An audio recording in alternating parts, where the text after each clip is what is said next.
On September 11th, 2006, thousands from all over the world gathered in New York City, New York.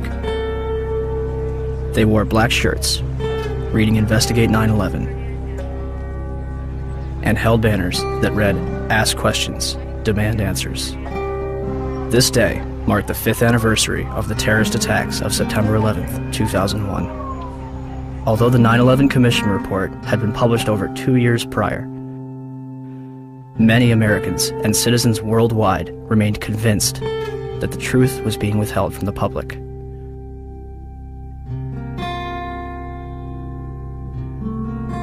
Why? Why was a growing percentage of the world population becoming increasingly skeptical of the events of September 11th? Was it a natural inclination towards believing the worst about the United States government? Or was it a legitimate concern that only grew more powerful with time? The 9/11 Truth Movement includes academics, engineers, physicists, firefighters, intelligence officials, and some of the very people whose lives have been shattered since September 11th. Were they all delirious? You should not be here. No, you've got it all wrong. We're honoring the fallen heroes from 9/11. That's all right. No, you're not. No, you are not. I feel so uncomfortable. I'm sorry. That next year, I'm not coming here. Or were they a concerned group of individuals taking the necessary steps to prevent the United States from slipping into its darkest era yet? Was September 11th a surprise attack on America by 19 Islamic terrorists? Or something else entirely?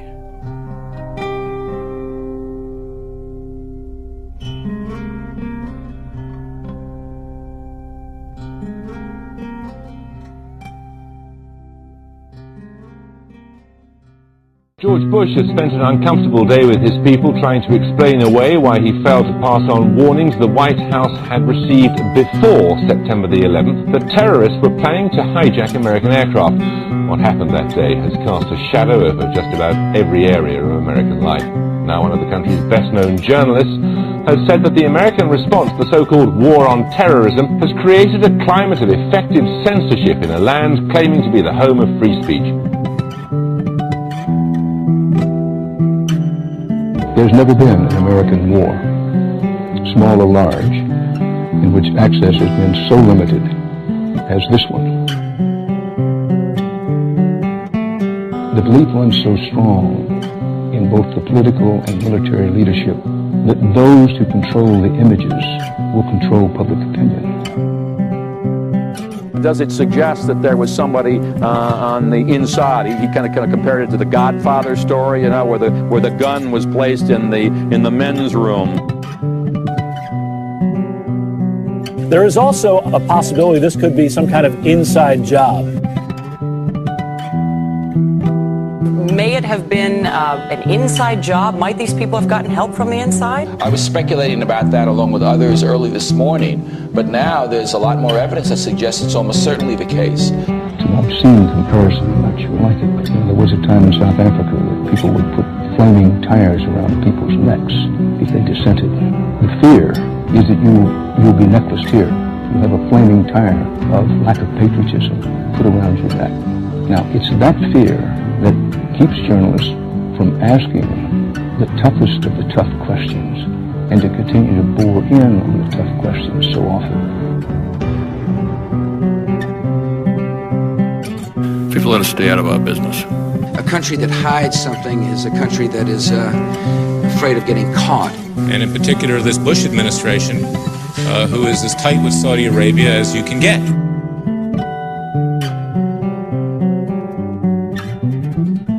The President's father used to stay with the bin Laden family when he would go to Saudi Arabia.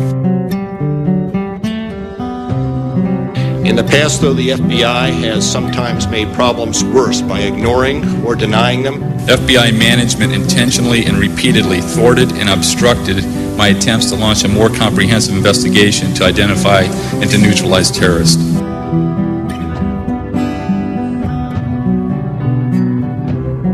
To the families and victims of September 11th. On behalf of John Vincent, Barry Carmody, and myself, we're sorry. I want to say quietly, but as forcefully as I can, that I hope this doesn't go any further. It's gone too far already. I am appalled by it.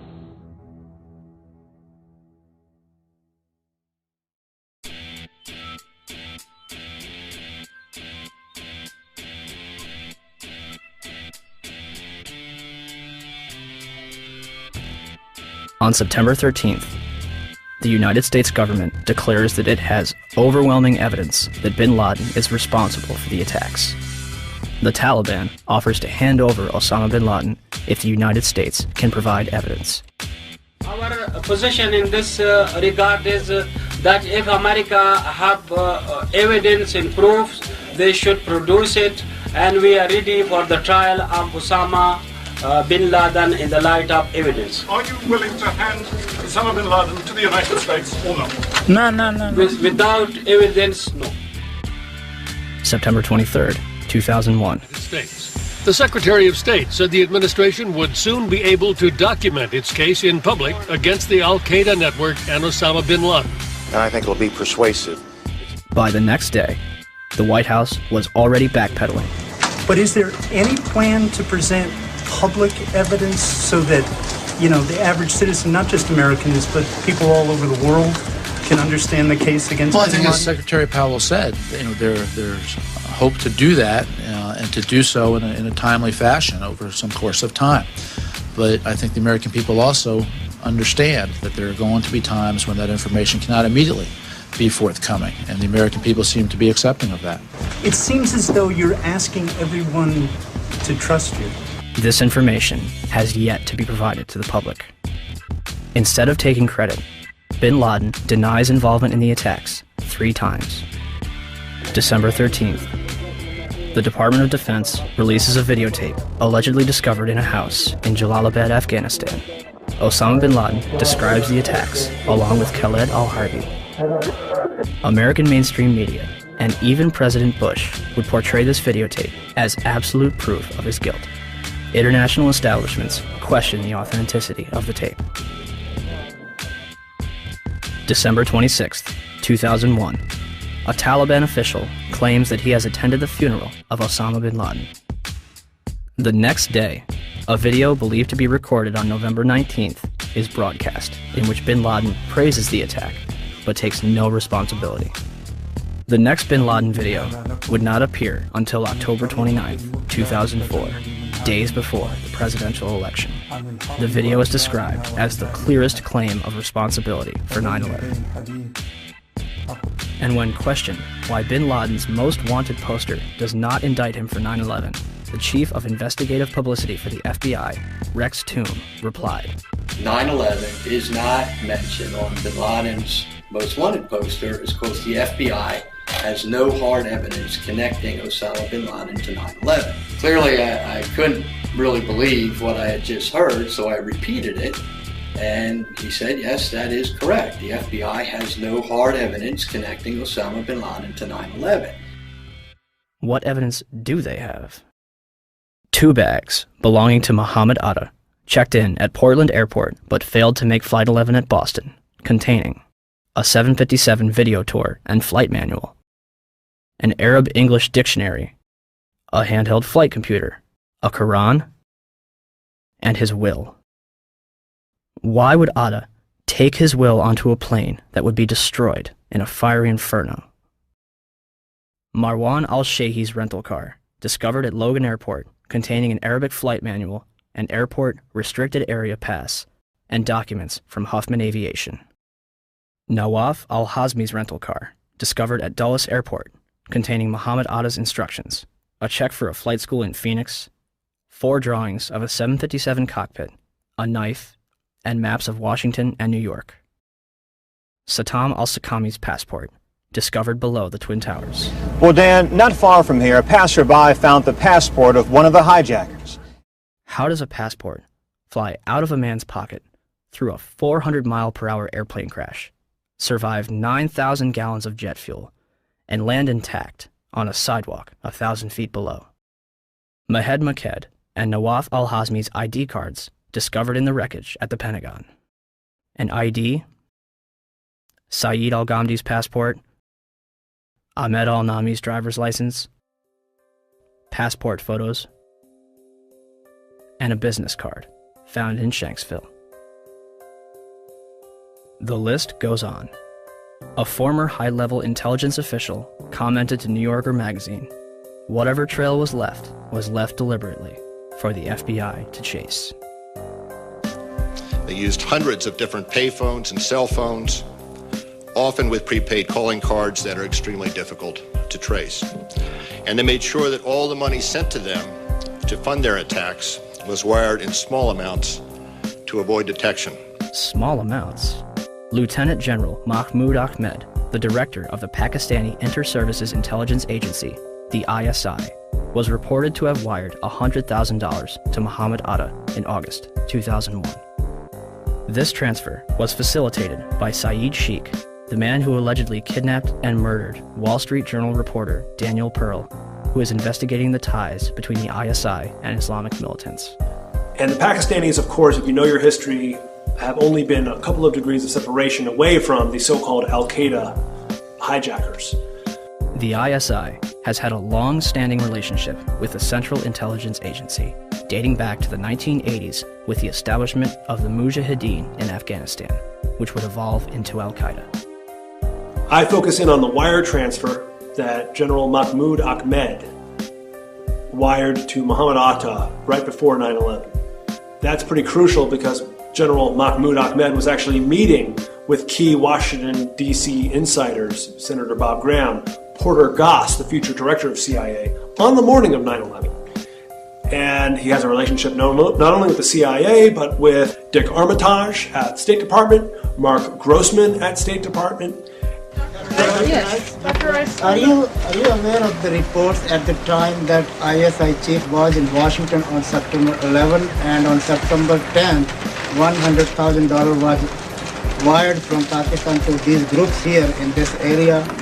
And why he was here, was meeting with you or anybody in the administration? I have not seen that report, and he was certainly not meeting with me. Yes? In the White House transcript of this exchange, which is delivered to the press, the information about the ISI is censored. Bob Graham and Porter Goss will later co-head a joint inquiry which publicly claims that the Bush administration received absolutely no intelligence that could have prevented the attacks. The meeting begins at 8 a.m. over breakfast at the Capitol building and lasts through Flight 175's impact with the South Tower. During his visit, which began on September 4th, Ahmed would also meet with the present CIA director, George Tenet. A month later, after reports of the transfer between himself and Atta, Mahmoud Ahmed retires from the ISI. The 9/11 Commission report will later conclude that they saw no evidence that any foreign government or foreign government official supplied any funding. The Commission decided not only to omit the information, but to deny it entirely. On 172, page 172 of your report, the 911 report, you state, quote, "The U.S. government has not been able to determine the origin of the money used in the 911 attacks. Ultimately, the question is of little practical significance," end quote. How can you state that the question of who bankrolled the deaths of 3,000 American people on September 11th is, quote, of little practical significance? Because it costs so little money. That's the awful thing about it. It costs less than $500,000. That's why it was so hard to trace. We were able to find pieces of the $500,000, but it came in very small pieces. And you said earlier $500,000 to do the 9/11 operation. Well, we know that $100,000 was wired to Muhammad Atta directly from the head of Pakistani ISI. Well, I'm not aware of $100,000. The Pakistan, I think, is the most dangerous country in the world. Why was there such a vested interest in covering up the transaction between the ISI and Muhammad Atta? And let's talk about that wire transfer, because Governor Kaine had no basis for denial, because the FBI and the Wall Street Journal confirmed the General Mahmoud Ahmed wire transfer I'm talking about. But the 9/11 Commission deliberately said that funding is not important and assigning blame is not important to them, but it is to us. As if their funding was not suspicious enough, a number of hijackers reportedly trained at U.S. military bases. As hard as this is to believe that 2 of the alleged terrorists involved in what happened on Tuesday may have attended schools run by the U.S. military. Now, this is according to a senior defense official. Ahmed al-Nami, Ahmed al-Ghamdi, and Saeed al-Ghamdi listed their address on both driver's licenses and car registrations as the Naval Air Station in Pensacola, Florida. Muhammad Atta reportedly graduated from the U.S. International Office School at Maxwell Air Force Base in Alabama. In response to a Freedom of Information Act, Captain Jason Taylor confirmed that a Muhammad Atta trained there between 1998 and 1999, but did not verify if it was the same person. Abdulaziz Al-Amari attended Brooks Air Force Base in San Antonio, Texas. Saeed al-Ghamdi and others attended the Defense Language Institute in Monterey, California, as confirmed by Lieutenant Colonel Steve Butler, Vice Chancellor for Student Affairs. American media ceases investigation when the Air Force says, "We are probably not talking about the same people." 2 of the hijackers, Nawaf al-Hazmi and Khalid al-Madar, rented an apartment from and lived with an FBI informant. Curiously, a number of them were reported to still be alive after the attack. Finally, we were led to believe that the alleged hijackers were fundamentalist Muslims spending their final days preparing for paradise. Yet, in the week before the attacks, a number of them would drink, visit strip clubs, and solicit prostitutes. By all accounts, Atta and his cousin kept to themselves, except for last Thursday, at this bar in Hollywood, Florida. It's believed both men came in, drank heavily, and then refused to pay the bill. And the guy got very, very offended, and he said to me, he said, "Oh, I can pay my bill. I'm an airline pilot." And I was like, okay. Mahed Maked is spotted several times at a porn shop. Hamza al-Ghamdi ordered a porno in his hotel on September 10th. The mayor of Paterson, New Jersey, states that they are spotted more at go-go clubs than at mosques. Regardless of their actions, some of the hijackers' presence was known as early as 2000. What did we know? When did we know it? That's what some congressmen are asking now, and asking quite loudly. Did we know the year before 9/11 that one of the hijackers was a terrorist threat? Army Lieutenant Colonel Anthony Schaefer has gone public with his charge that Able Danger, a military intelligence project he worked with in 2000, identified Muhammad Atta, even pulled up his picture along with 3 other 9/11 hijackers as possible al-Qaeda members. We found the identities of 4 of the 9/11 hijackers prior to 9/11. But he says beginning in September 2000, 3 meetings he set up with the FBI were each canceled by military lawyers. Schaefer also says he remembers telling then 9/11 Commission staff at a meeting in Afghanistan about Atta and what the intelligence unit found back in 2000.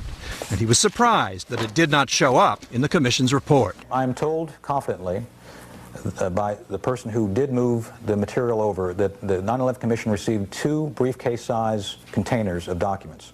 I can tell you for a fact that would not be 1/20th of the information that Able Danger consisted of during the time we spent. A 9/11 Commission spokesman said nothing they got from the Pentagon in early 2004 backed up Schaefer's claim, quote, "None of the documents turned over to the Commission mentioned Muhammad Atta or any of the other future hijackers." Where is it? Where's the beef? Where's the substance? Where is this mysterious chart that purportedly says that Atta was connected in some real way to these other hijackers? We'd love to see it. The company responsible for the chart, Orion Scientific Systems, would claim that only 2 charts were produced and that Atta was not present on either one. Throw them all out, John. These are all the charts. Spread them out. These are all Orion-produced charts.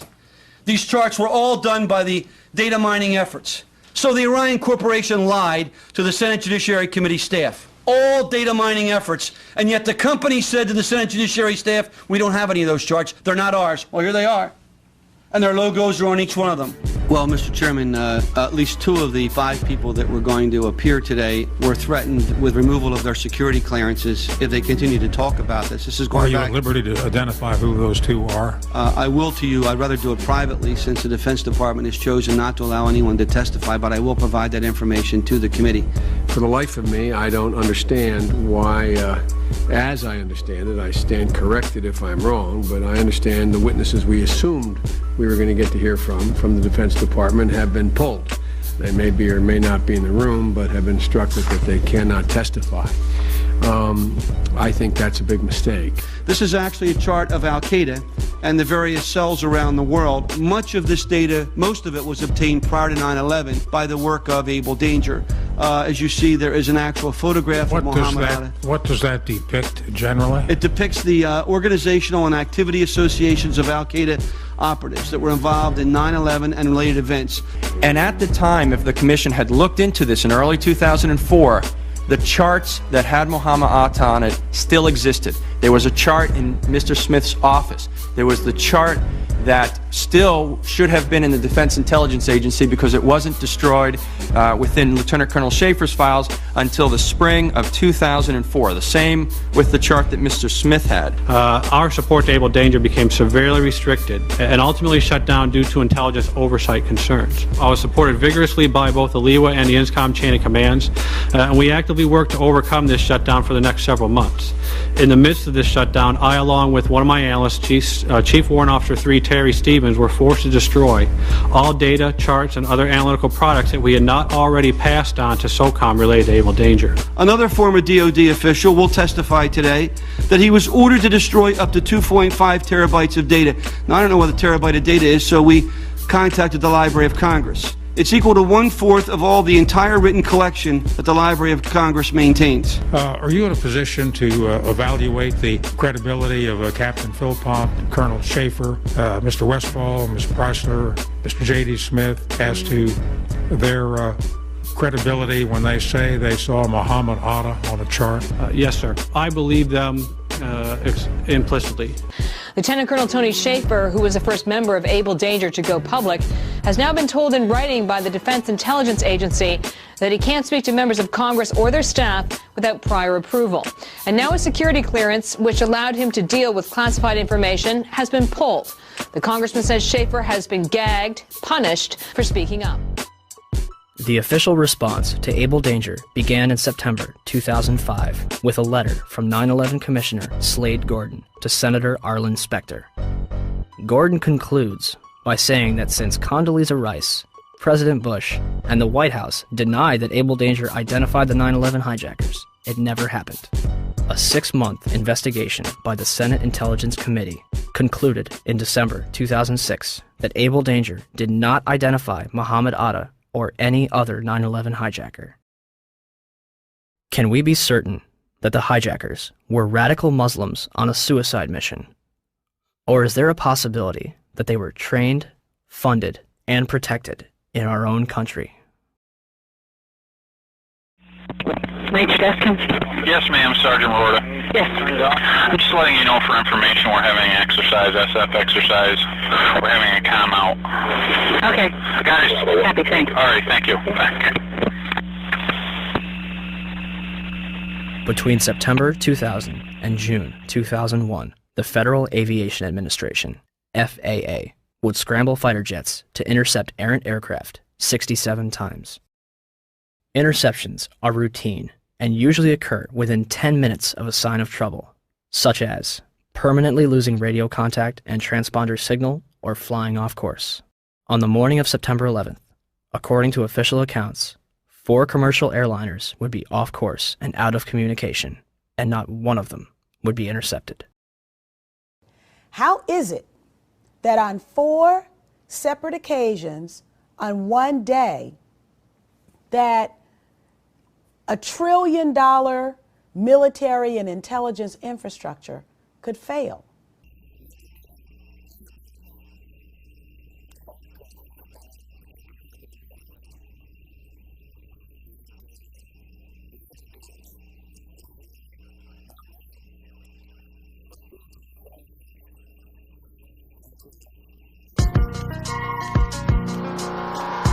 I don't think anybody could have predicted that these people would take an airplane and slam it into the World Trade Center, take another one and slam it into the Pentagon. Nobody in our government, at least, and I don't think the prior government that could envision flying airplanes into buildings on such a massive scale.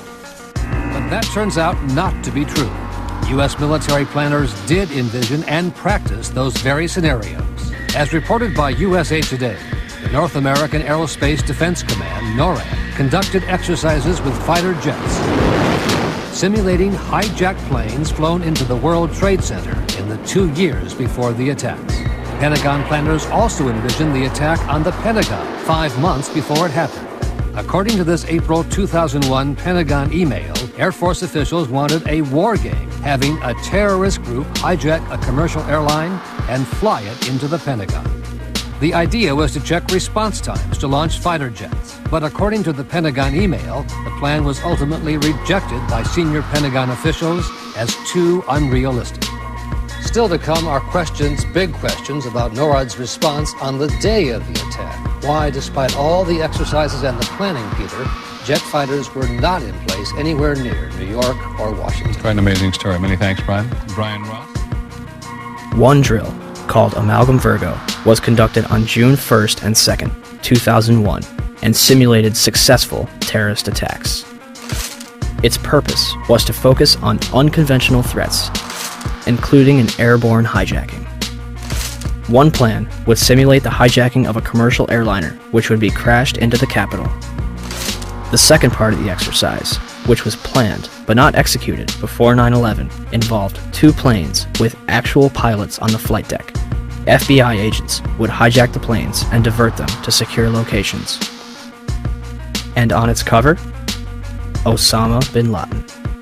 In fact, multiple war games were underway on 9/11 itself. The question was, we had 4 war games going on September 11th, and the question that I tried to pose before the secretary had to go to lunch was whether or not the activities of the 4 war games going on September 11th actually impaired our ability to respond to the attacks. The answer to the question is no, did not impair our response. In fact, General Eberhart, who was then the commander of North American Aerospace Defense Command, as he testified in front of the 9/11 Commission, I believe he told them that it enhanced our ability to respond. There were 2 CPXs. There was 1 Department of Justice exercise that didn't have anything to do with the other 3, and there was an actual operation ongoing because there was some Russian bomber activity up near Alaska. So, did the war games ultimately help or hinder our response? September 11th was day 2 of Vigilant Guardian, an exercise staged by the Joint Chiefs and NORAD, which simulated hijacked planes in the northeastern United States. Vigilant Guardian is a branch of Global Guardian, a mass Armageddon exercise being conducted at Offutt Air Force Base in cooperation with NORAD. Originally scheduled to take place in late October, Global Guardian was moved to September. The exercise is reportedly canceled after the second Twin Tower is hit. 3 E-4B Doomsday planes remain airborne. 2 government sources familiar with the incident tell CNN it was a military aircraft, but say the details are classified. This comparison of the CNN video and an official Air Force photo suggests the mystery plane is among the military's most sensitive aircraft, an Air Force E-4B. The E-4B is a state-of-the-art flying command post, built and equipped for one reason: to keep the government running no matter what, even in the event of a nuclear war. Ask the Pentagon, and it insists this is not a military aircraft, and there is no mention of it in the official report of the 9/11 Commission. The Pentagon, the Secret Service, and the FAA all say they, at least for public consumption, have no explanation of the giant plane over the president's house, just as the smoke began to rise across the river at the Pentagon.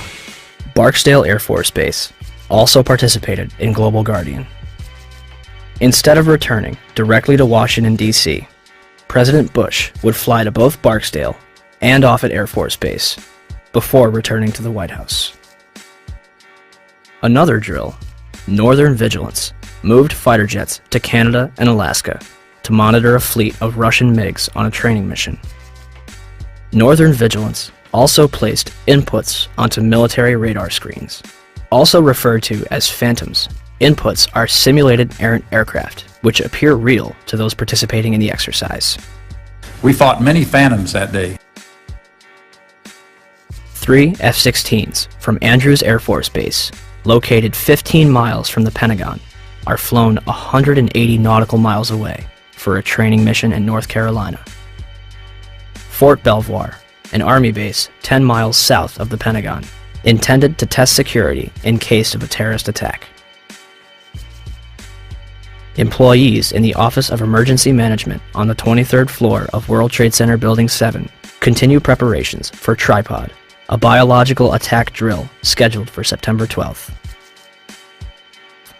Finally, the National Reconnaissance Office in Virginia begins a drill at 8:45, conducted by a team from the CIA, in which a plane crashes into their building. Also, a number of war games were being conducted that have yet to be fully disclosed. Ask about the war games that were planned for 9/11. Commissioner Gorelick. Could you please be quiet? We have only a few minutes with General Myers. I'd like to ask a question. General Myers, I'm sorry. I would ask, please, people in the audience to be quiet if you want to stay here. Sir, statement. This commission has not answered my questions. I'm walking out. It's a farce. I will. Thank you. So let me get this straight. On the morning of 9/11, the United States is running drills in which hijacked aircraft go in and out of radar. Fighter jets are flown out of the United States, and planes are crashed into buildings. What a coincidence. And in terms of what motivated me to bring all the aircraft down, as you see one thing happen, that's an accident. When you see two of the same thing occur, it's a pattern. But when you see three of the same thing occur, it's a program. And so at that point, I decided to bring all the aircraft down. And so, at 9:45, all airborne planes were forced to land. This order applied to all civilian aircraft. Certain military planes were allowed to remain airborne. By 12:16 that afternoon, the FAA managed to ground over 4,000 planes without incident. During the time that the airplane coming in to the Pentagon, there was a young man who would come in and say to the vice president, the plane is 50 miles out, the plane is 30 miles out. And when it got down to the plane is 10 miles out, the young man also said to the vice president, do the orders still stand? And the vice president turned and whipped his neck around and said, of course the orders still stand. Have you heard anything to the contrary?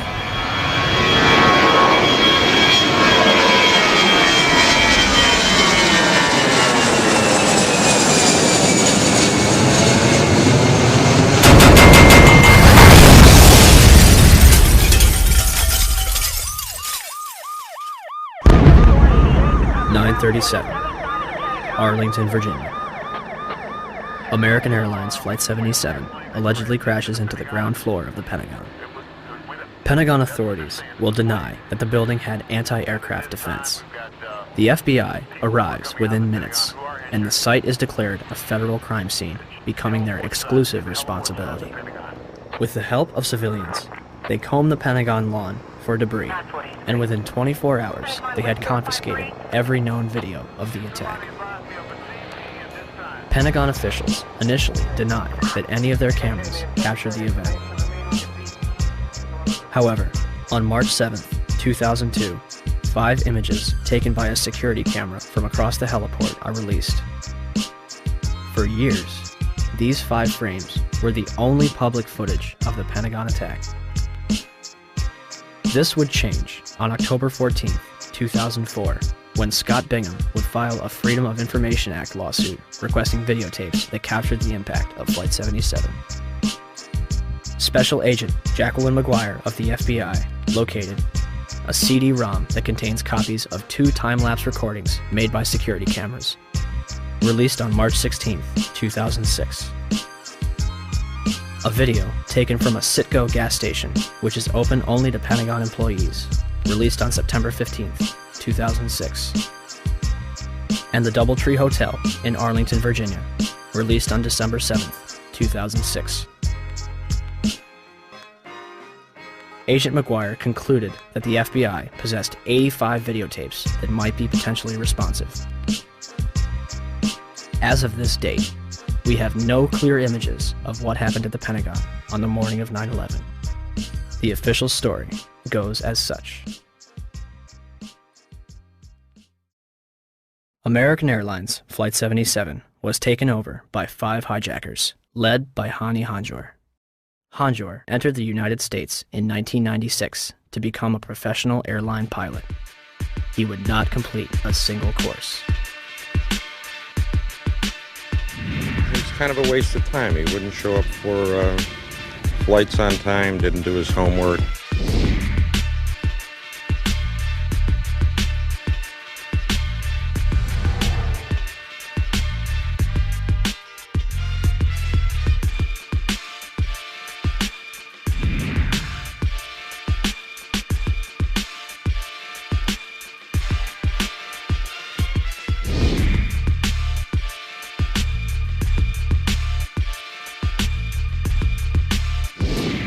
Average or below average piloting skills.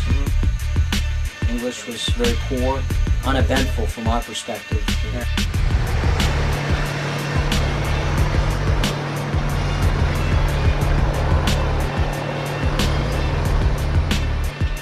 The 9/11 Commission concludes that Hanjour was perhaps the most experienced and highly trained pilot. Flight 93's hijacker, Saeed Al-Ghamdi, was a former Saudi fighter pilot. How could Hanjour be more experienced than him? On the morning of 9/11, Hani Hanjour and his 4 accomplices traveled to Dulles International Airport outside of Washington, D.C. They had spent the weeks beforehand at the Valencia Motel in Laurel, Maryland, 6 miles from the National Security Agency. All 5 will set off metal detectors and be subjected to additional screening, yet all of them proceed to board American Airlines Flight 77, which is described by the Washington Post as unusually light on passengers. Out of 188 seats, 64 would be filled. In fact, all 4 planes involved in 9/11 would be at approximately 30% capacity. The hijackers will board alongside Barbara Olson, the wife of Solicitor General Ted Olson, and a number of employees from Boeing, Raytheon, the Department of Defense, Lockheed Martin, American Airlines, the Navy, Army, and other government agencies. The pilots were Officer David Charlebois and Captain Charles Burlingame. Charles Frank Burlingame III, an aeronautical engineer and a graduate of both the Naval Academy and Top Gun Fighter Pilot School, flew F-4 fighter jets and developed anti-terrorism strategies at the Pentagon before retiring in 1989 to take a job at American Airlines. He would remain active in the reserves and anti-terrorism exercises until 1996. His Boeing 757 would be crashed into the very section of the Pentagon he used to work in. The hijackers would have only moments to subdue both Charlebois and Burlingame, remove them from the cockpit, and retain control of the airplane. Yet, the plane is hijacked without incident at 8:51 and makes an unauthorized turn to the south 3 minutes later. No mayday, no hijack code, no sign of struggle. Flight 77 will fly all the way back from the Kentucky-Ohio border, coasting for another 43 minutes against its flight path before crashing into the Pentagon without any military interception. Had Hani Hanjour wanted to inflict maximum damage, all he had to do was continue his trajectory and nose down into the roof of the Pentagon. Instead, he begins a complicated 330-degree turn, dropping 7,000 feet and exposing himself for an additional 3 minutes while executing a maneuver described by experienced pilots as nearly impossible, requiring professional expertise. In essence, an amateur pilot considered a waste of resources by instructors who was unable to control a small Cessna in August 2001, executed this nearly impossible maneuver in a 757 with skilled precision a month later. Todd Lewis is working radar at Dulles Airport. One of my colleagues saw a target moving from the northwest to the southeast. And it was just a countdown, 10 miles west. And she notified the supervisor. 9 miles west. But nobody knew that was a commercial flight at the time. Nobody knew that was American 77. What did you think? It was a military flight of some kind? I thought it was a military flight. I thought that Langley had scrambled some fighters and... It was almost a sense of relief. This must be a fighter. Maybe one of them got up there. It was really moving fast. It was moving very fast, like a military aircraft might move at a low altitude. This must be one of our guys, sent in, scrambled to patrol our capital. The 757 will descend over Columbia Pike, flying adjacent to the Sheraton Hotel, Virginia Department of Transportation, Navy Annex, and fly past the Citgo gas station before crossing Washington Boulevard. 5 light poles are knocked out of the ground. One reportedly strikes a Washington, D.C. taxi driven by Lloyd England. Flight 77 manages to hit the only section that was reinforced to withstand a terrorist attack,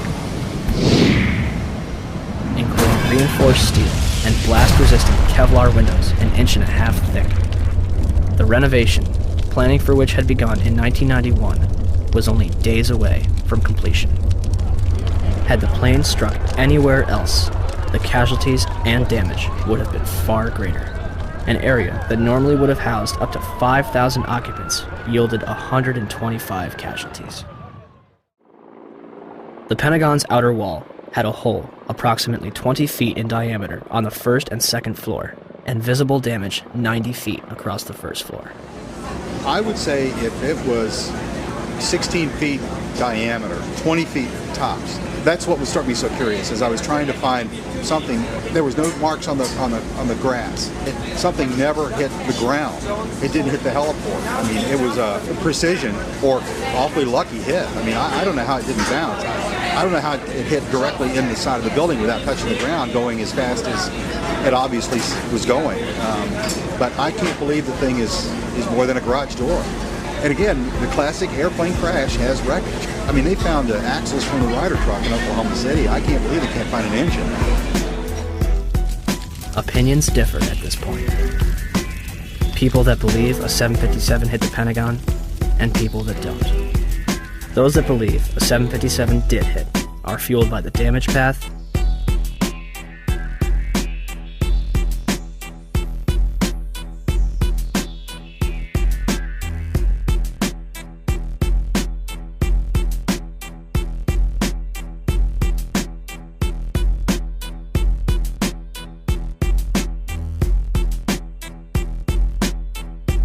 wreckage outside the building,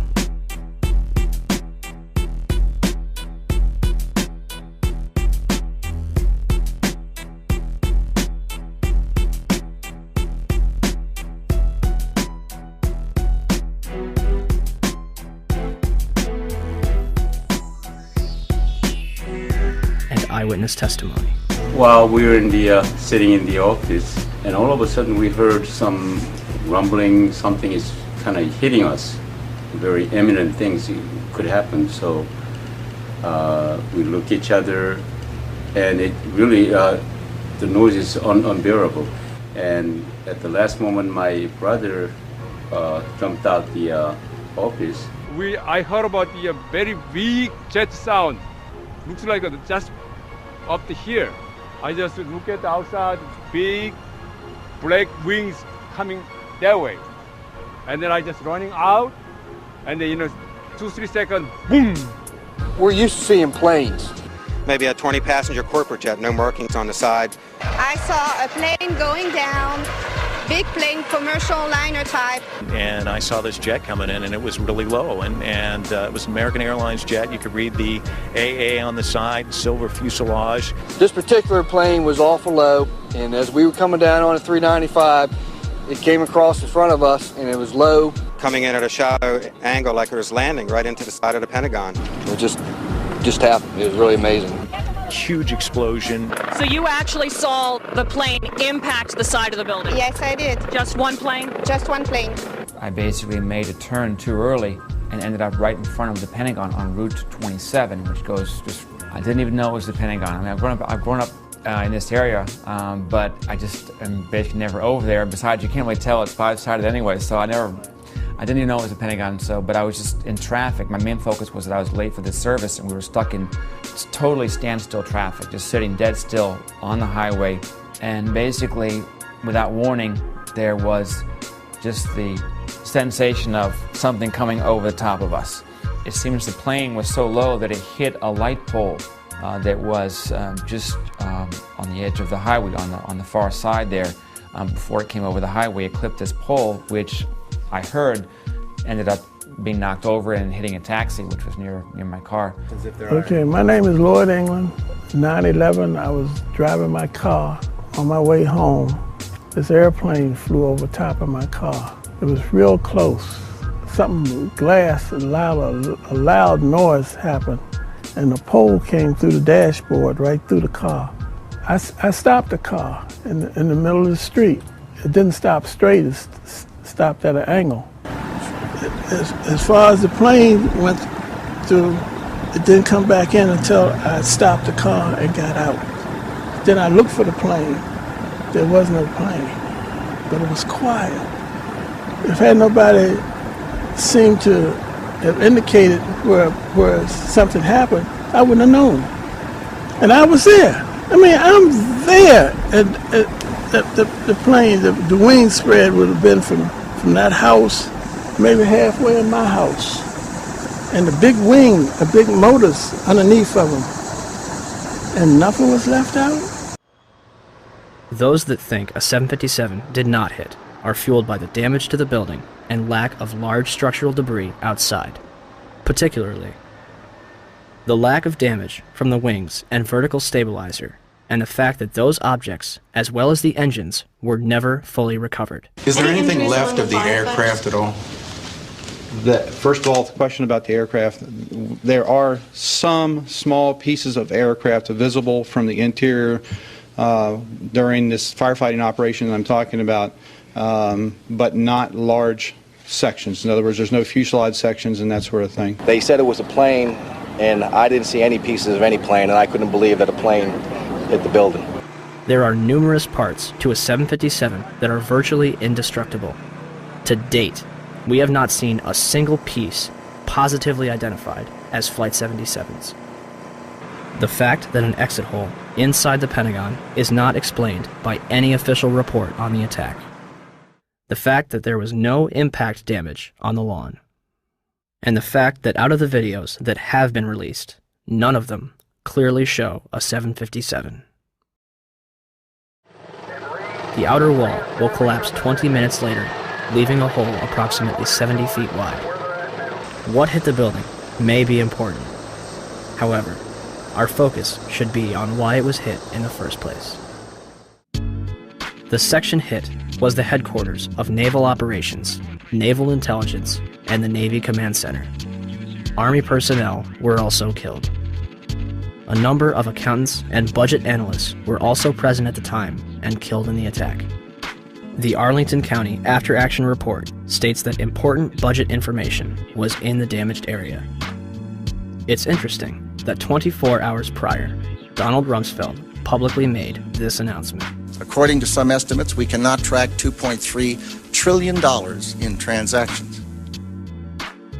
According to the 9/11 Commission report, the military was unprepared for the transformation of commercial aircraft into weapons of mass destruction.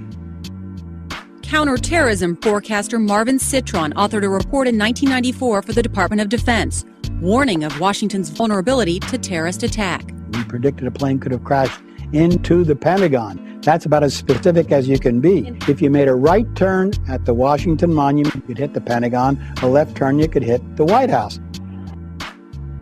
Back on October 24th, 2000, the Pentagon conducted MASCOW, a mass casualty exercise which simulated the impact of a Boeing 757 into the building.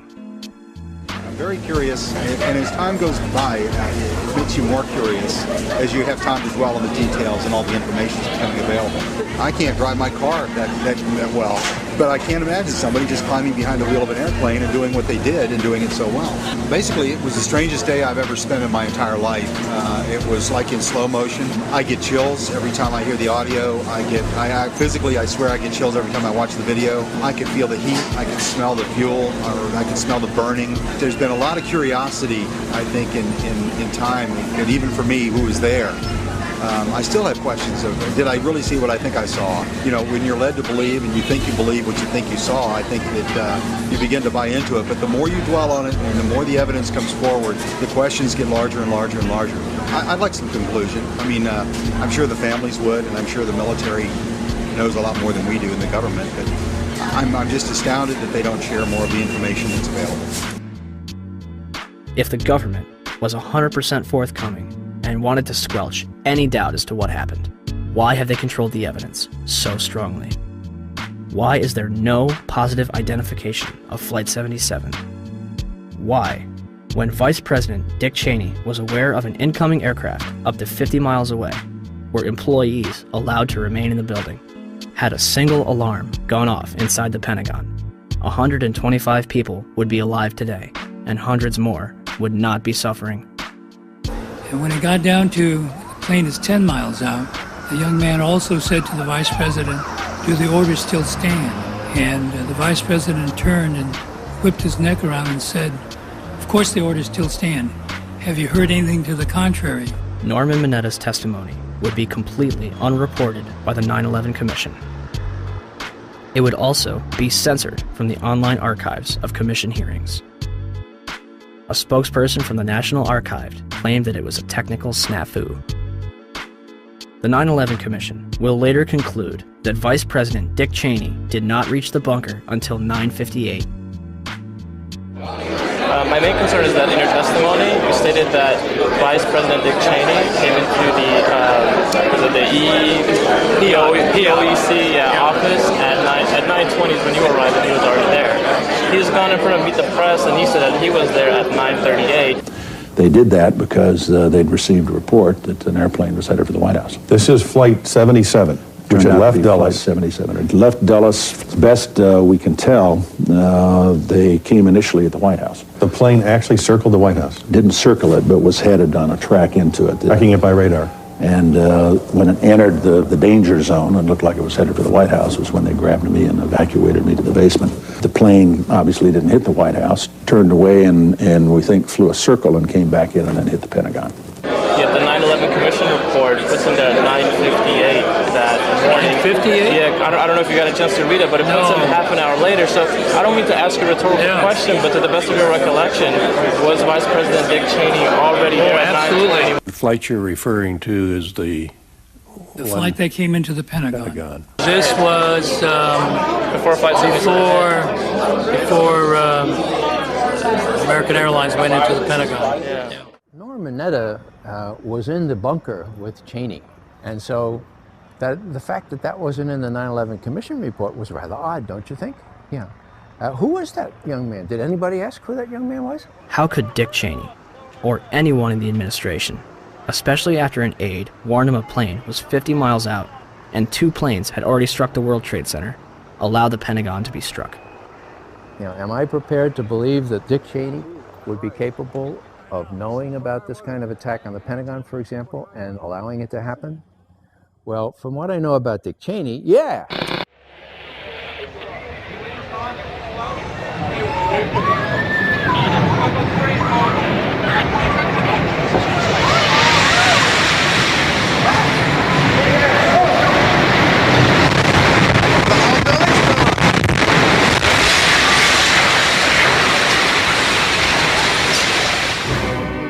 (9:59), New York City, New York.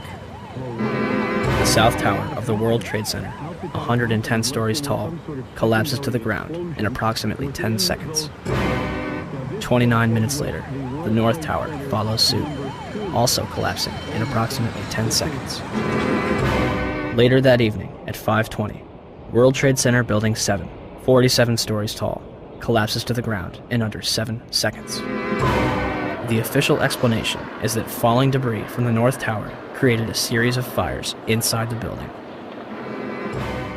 If this is true, it would be the third steel-frame skyscraper in history to completely collapse because of damage and fire. The first two would be the Twin Towers. February 23rd, 1991. One Meridian Plaza, a 38-story skyscraper in Philadelphia, burned for 18 hours across 8 floors.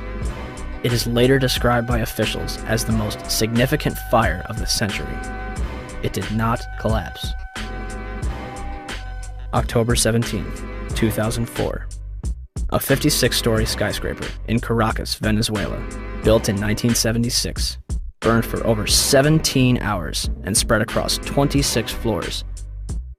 It did not collapse. February 13th, 1975. A 3-alarm fire broke out between the 9th and 14th floors of the North Tower. No one died. The building was unoccupied. The fire began in an electrical wiring closet on the 11th floor. There should have been fire stops to prevent it from spreading, but there weren't. The fire spread to 6 other floors. Even without a sprinkling system, fire department officials and building officials here say that there's no chance the World Trade Center could become a type of towering inferno. The fire is so intense, it leads to the installation of sprinkler systems, which would come in handy on May 19th, 1975, when 7 fires strike the complex.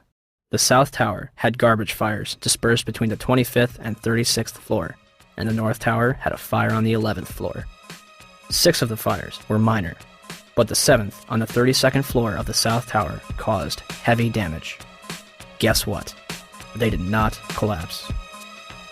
September 11th, 2001. 2 110-story skyscrapers, completed in 1973, burned for 56 minutes over 8 floors and 103 minutes over 5 floors, respectively, before collapsing completely to the ground. Some argue that this was due to the construction of the Twin Towers. The Twin Towers were composed of 200,000 tons of steel and 425,000 cubic yards of concrete. The core of each tower was a rectangular pillar 87 by 133 feet, comprised of 47 steel box columns ranging from 36 by 16 to 52 by 22 inches. The North Tower was completed in 1970, standing at 1,368 feet tall, and the South Tower was completed in 1973, reaching 1,362 feet tall, making them the tallest buildings in the world at the time. They were designed to withstand multiple impacts from a Boeing 707, the largest aircraft at its time. An analysis, released in 1964, claims that the buildings were investigated and found to be safe in an assumed collision with a 707 traveling at 600 miles per hour. Such collision would result in only local damage which could not cause collapse or substantial damage to the building. A 707 has 4 engines instead of 2, and its cruise speed is 607 miles per hour. The Boeing 767s that struck the North and South Tower were traveling at 440 and 540 miles per hour, respectively.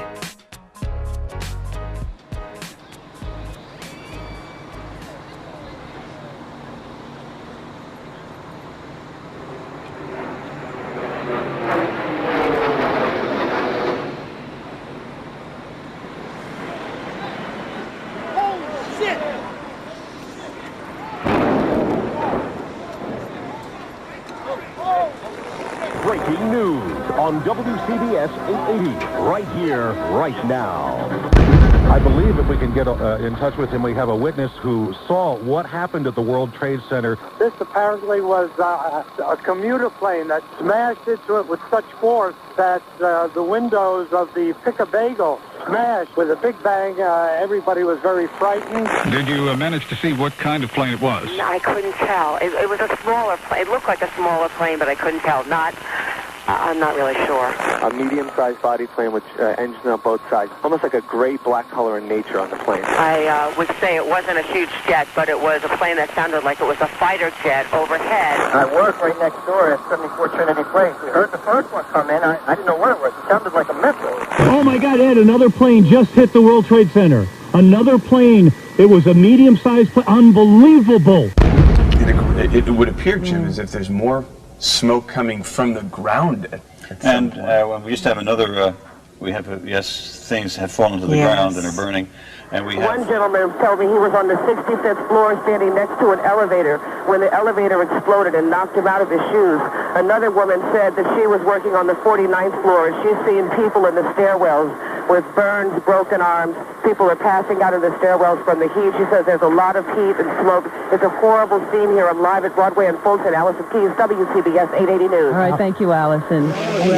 Basically, there's people running around down the street. All the glass panes that are on the bottom part of the World Trade Center are all blown out. When I first heard it and ran over to the window, it looked like there was fire on the bottom floor. Well, they're ahead there.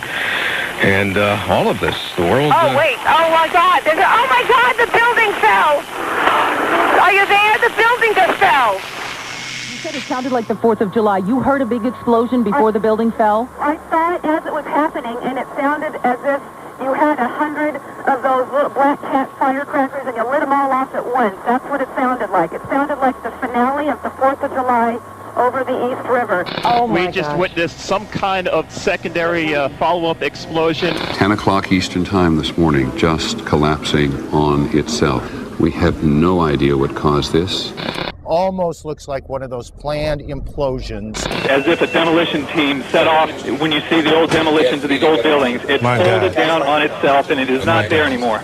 If you wish to bring anybody who's ever watched a building being demolished on purpose knows that if you're going to do this, you have to get at the under infrastructure of a building and bring it down. Right now, police have to determine is whether that explosion was caused from the initial impact of the plane or whether it was something that was exploded on the ground. Generally speaking, for a building to collapse in on itself like that, it would seem to indicate that there could have been an explosion, a bomb planted on the ground that would make the building collapse within itself. By that evening, eyewitnesses and experts alike were rushing to defend the official narrative of events, claiming that raging jet fuel fires melted the steel inside the Twin Towers. I saw this plane come out of nowhere and just ream right into the side of the Twin Tower, exploding through the other side. And then I witnessed both towers collapse, one first and then the second, mostly due to structural failure because the fire was just too intense. When one of those airplanes crashed into one of the towers, it was the equivalent of a 6-point earthquake. Marlene Davis is the Dean of Architecture at the University of Tennessee. She calls the 110-story tall twin tower tube structures. That means there are no internal columns holding it up. You know, when we saw this yesterday, people said, oh my goodness, there was a bomb on there. There must have been a bomb that collapsed. Must have been a bomb below. Right, that finished the job. Well, it turns out we heard from experts who said that, you know what, the fire on those floors, probably 1,500 degrees. Steel can only withstand so much because the steel structure that holds the building up was on the outside, and essentially the building started to melt and it gave way and it toppled. Engineers suspect the temperatures inside the crash areas could have quickly reached well over 1,000 degrees, perhaps approaching 2,000 degrees, beyond the melting point of any steel. They were not designed, perhaps, to take a direct strike from something the size of a 737 or an Airbus, perhaps fully loaded with fuel. Steel will melt. Physics professor and explosives expert Van Romero. Even if there was no secondary explosives in the building, hitting the having the airplane hit the building where it did, a large amount of weight above the damaged location, that damaged location being further damaged by the fire, that structure could no longer support the weight above it, and the collapse ensues. Numerous individuals, including some of the architects themselves, would claim that plane crashes were never taken into consideration and that the building was doomed to failure. Hyman Brown was the project engineer on the Twin Towers, the man on the ground in charge of making sure the buildings were built right, the way it was designed. Structural steel is fireproof to last between 1 and 2 hours, which it did, and then steel melts. Each tower was built around a central core. That core kept the building up, supporting the tower's so-called dead weight. But when steel melts, according to Brown, like dominoes, it falls. Brown says the towers were built to withstand 200-mile-an-hour hurricanes, the 100-year storm, the worst nature could dish out. But he says an airplane crash never entered anyone's mind. However, that's not entirely true. Yet the impact of the planes alone did not cause that failure. In fact, tall building designers try to anticipate air accidents. Marc Loiseau is president of a company called Controlled Demolition. When this structure was designed, it was designed, to the best of my understanding, to take the impact of what was then the state-of-the-art airplane being used in our country, the Boeing 707. The building was designed to have a fully loaded 707 crash into it. That was the largest plane at the time. I believe that the building probably could sustain multiple impacts of jetliners because this structure is like the mosquito netting on your screen door, this intense grid, and the jet plane is just a pencil puncturing that screen netting. John Skilling, the World Trade Center's head structural engineer, told the Seattle Times after the 1993 bombing that if a plane struck the building, there would be a horrendous fire, but the building structure would still be there. On August 21st, 2002, the National Institute of Standards and Technology, NIST, commenced their investigation. NIST is a government agency that reports back to the United States Department of Commerce, headed at that point by Donald Evans and later replaced by Carlos Gutierrez, both Bush cabinet appointees. As part of their investigation, NIST contracted Underwriters Laboratories to recreate floor models from the Twin Towers for the purpose of fire resistance tests. We heard about it in the news. We heard about it right away that the floors didn't collapse. Okay, so they tested these huge models. They're models, but they're huge. I mean, one model was essentially the same size and exactly the same as one of the types of floor sections used. And they tested it according to ASTM E119. They exposed it to much longer fire and higher temperatures than we know were present in the World Trade Center. So right away there was a problem. And that's August of 2004. The final report was released on October 26, 2005, producing over 10,000 pages. It will not explain the actual collapse of the buildings.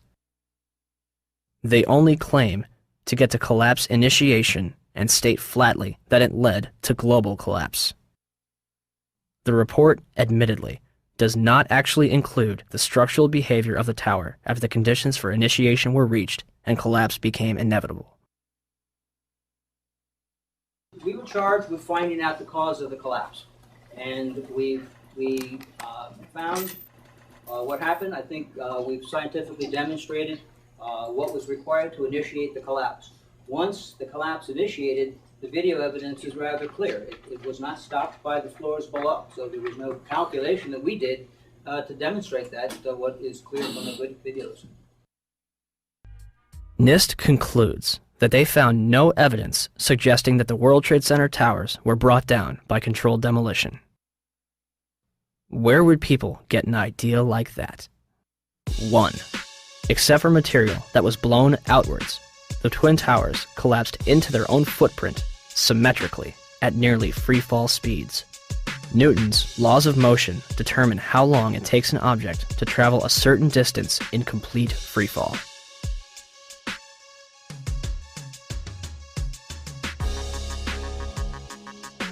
In a controlled environment, an object dropped from the roof of either Twin Tower would reach the ground in 9.2 seconds.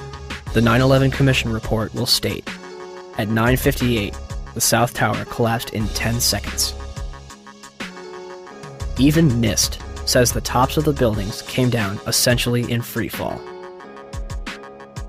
Judge for yourself.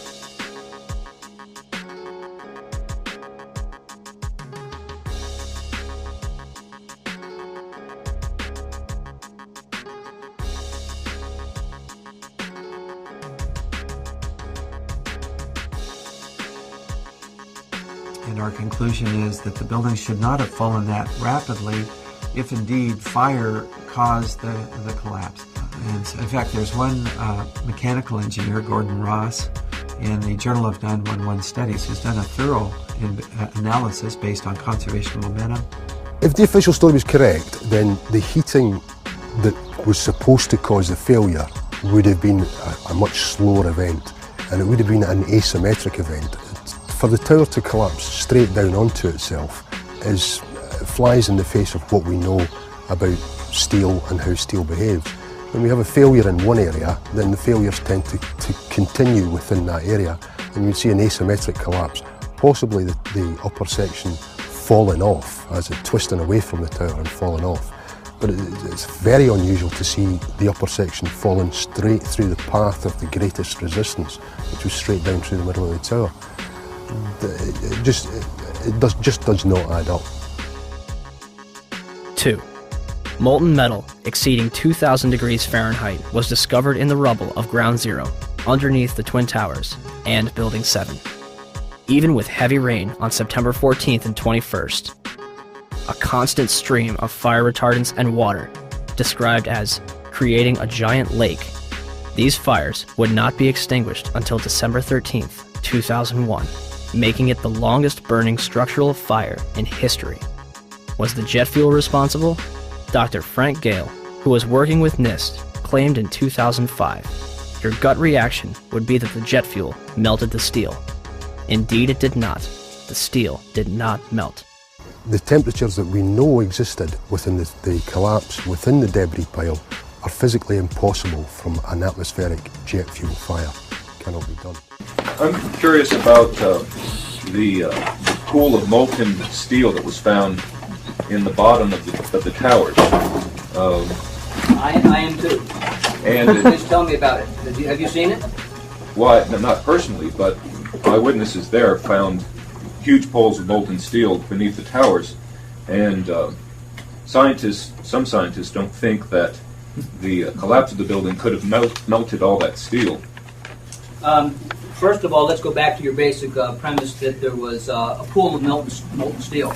I know of absolutely nobody, no eyewitness who said so, nobody who's produced it. I was on the site, I was on the steel yards, so I don't know that that's so. You'd get down below and you'd see molten steel running down the channel rails. Like you're in a foundry. Yeah, like lava. Like it was lava from a volcano. Underground, it was still so hot that molten metal dripped down the sides of a wall from Building 6. However, they do hit hot spots occasionally, and everything stops. There were fires of 2,000 degrees Fahrenheit below the ground. I don't know that that's so. There's video of it. Melted around 2,600 degrees Fahrenheit. I think it's probably pretty difficult to get that kind of temperatures in a fire. Well, NASA pictures, thermal images showed those sorts of temperatures in the basement. Would you send them to me? Okay. My name is Mark, and I'm the individual who was questioning Dr. Gross, and he asked me to email to him those thermal images. When I approached him after his talk to get his email address for that purpose, he refused to provide it to me. I think this is important because it reveals the attitude of the NIST investigators, which is one of willful ignorance of what really happened on 9/11. As well as the molten metal in the debris, it was also observed prior to the South Tower's collapse.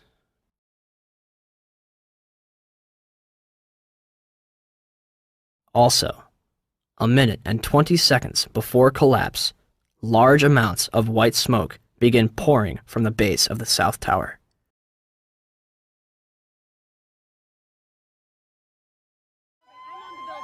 Three, the concrete, and in fact, virtually everything except the metal inside the Twin Towers was pulverized as the building collapsed. This pulverized material created pyroclastic dust clouds that raced down city streets, coating lower Manhattan in a fine dust. Pyroclastic clouds generally occur during two events: volcanic eruptions and controlled demolitions.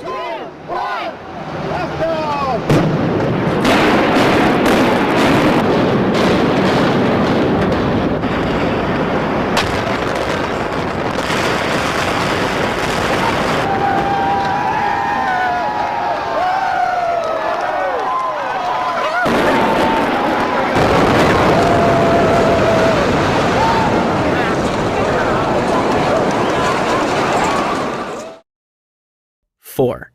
Steel beams weighing up to 200,000 pounds were thrown laterally up to 500 feet.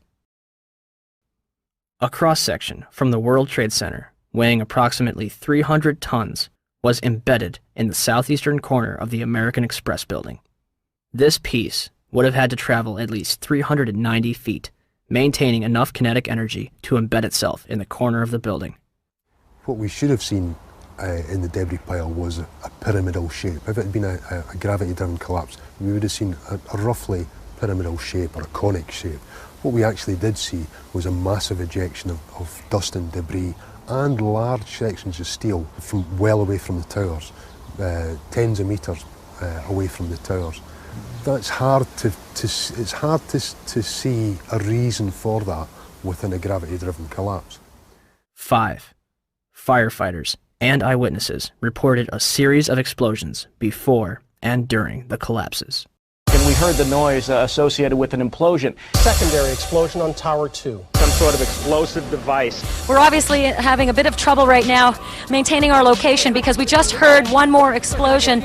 There was another major explosion. Do you know anything about those extra explosions we heard? No, I do not. Were they car bombs? I have no idea, ma'am.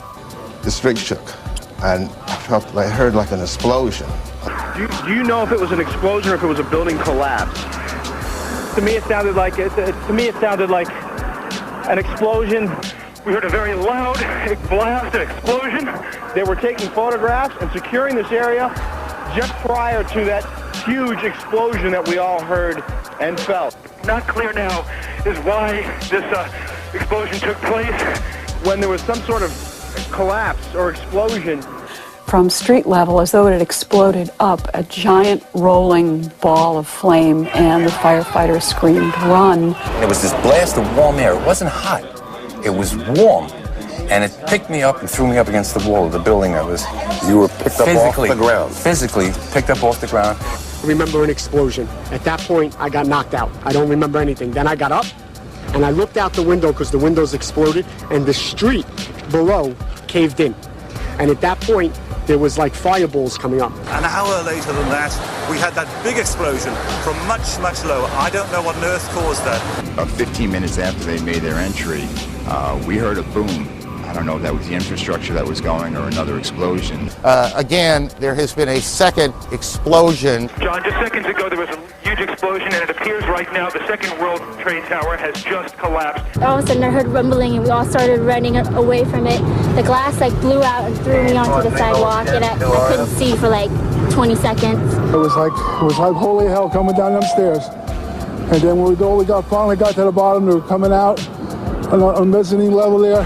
And another explosion came right from it, just everyone flying. We stuck on the stairs for a while. We finally got down to the lobby. Then we get to the lobby, it was this big explosion. So I was real lucky. I don't know what happened to the people behind me when that blast occurred. And it was actually on the 78th floor of the second tower, and was evacuating the tower and experienced all these explosions and made his way back down. We presume because of the initial explosion there may have been secondary explosions as well that were detonated in the building by these terrorists. There was a secondary explosion, probably a device either planted before or on the aircraft that did not explode until an hour later. I heard a second explosion and another rumble and more smoke and more dust. I ran inside the buildings, the chandeliers shook, and again, black smoke filled the air. Within another 5 minutes, we were covered again with more silt and more dust. And then a fire marshal came in and said we had to leave because if there was a third explosion, this building might not last. Eyewitnesses also reported that explosions had taken place in lower levels of both the North and South Tower. They were having coffee in the World Trade Center when the first plane struck. And all of a sudden it sounded like, I don't know where the subway is, but it sounded like a subway collision, a bomb, and it was just pounding, boom, boom, boom, and I literally thought the subway had exploded. And the ladies that are with me were in the World Trade Center in the first building and escaped through the lobby where they report that they believe there was a bomb in the lobby. Just get out of the tunnel in the blue. The subway tunnel? Yeah. Yes, I was right there. I was down in the basement, came down, all of a sudden the elevator blew up, smoke. I dragged the guy out, his skin was hanging off, and I dragged him out, and I helped him out to the ambulance. And when I got up to the concourse level, it was just like you know, like gunfire, and then just 3 big explosions.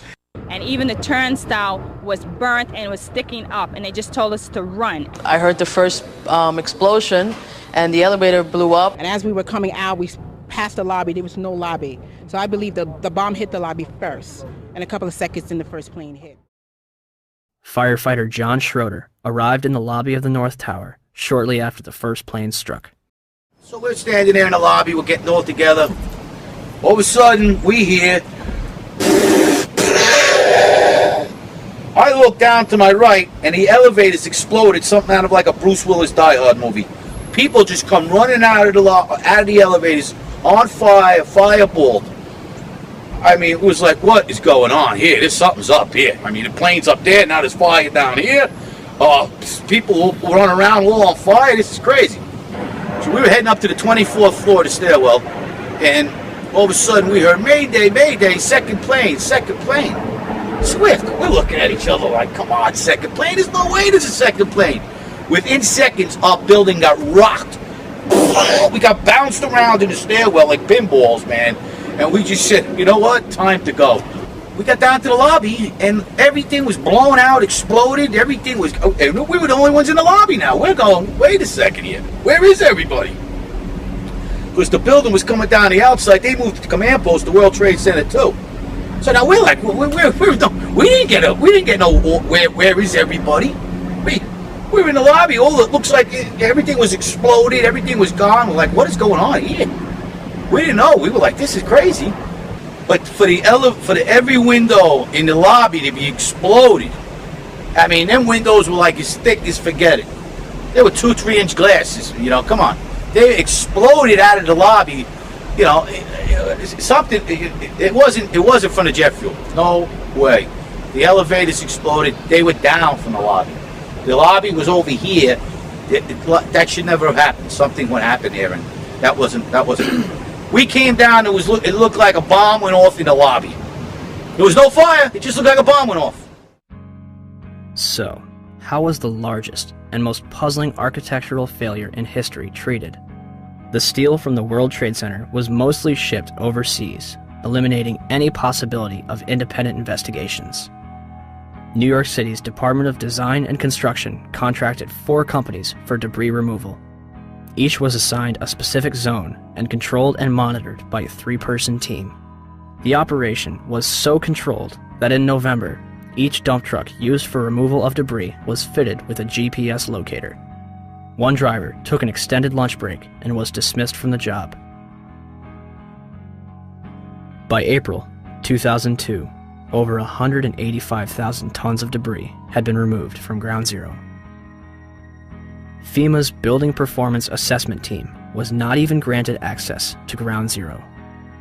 They were granted a tour of the site in early October, but were forbidden from collecting samples or examining blueprints. Out of hundreds of thousands of pieces of steel, 150 were preserved at Fresh Kills landfill, from where FEMA conducted its investigation. When the Twin Towers came down, they released over 500 tons of pulverized asbestos into Lower Manhattan, along with lead, barium, mercury, chromium, copper, and several other toxic chemicals. 425,000 cubic yards of concrete is pulverized. 600,000 square feet of glass is turned into dust. During the World Trade Center's construction, spray-on fireproofing comprised of concrete and asbestos was placed on the core columns. When asbestos was outlawed in 1971, they ceased this procedure at the 64th floor of the South Tower. The Port Authority eventually realized that the asbestos presented a problem, and demolition was not an option. In 1989, the Port Authority estimated the removal of asbestos from both the World Trade Center and LaGuardia Airport would have cost up to $1 billion. By 2001, the cost for the World Trade Center buildings alone would have met or exceeded $1 billion.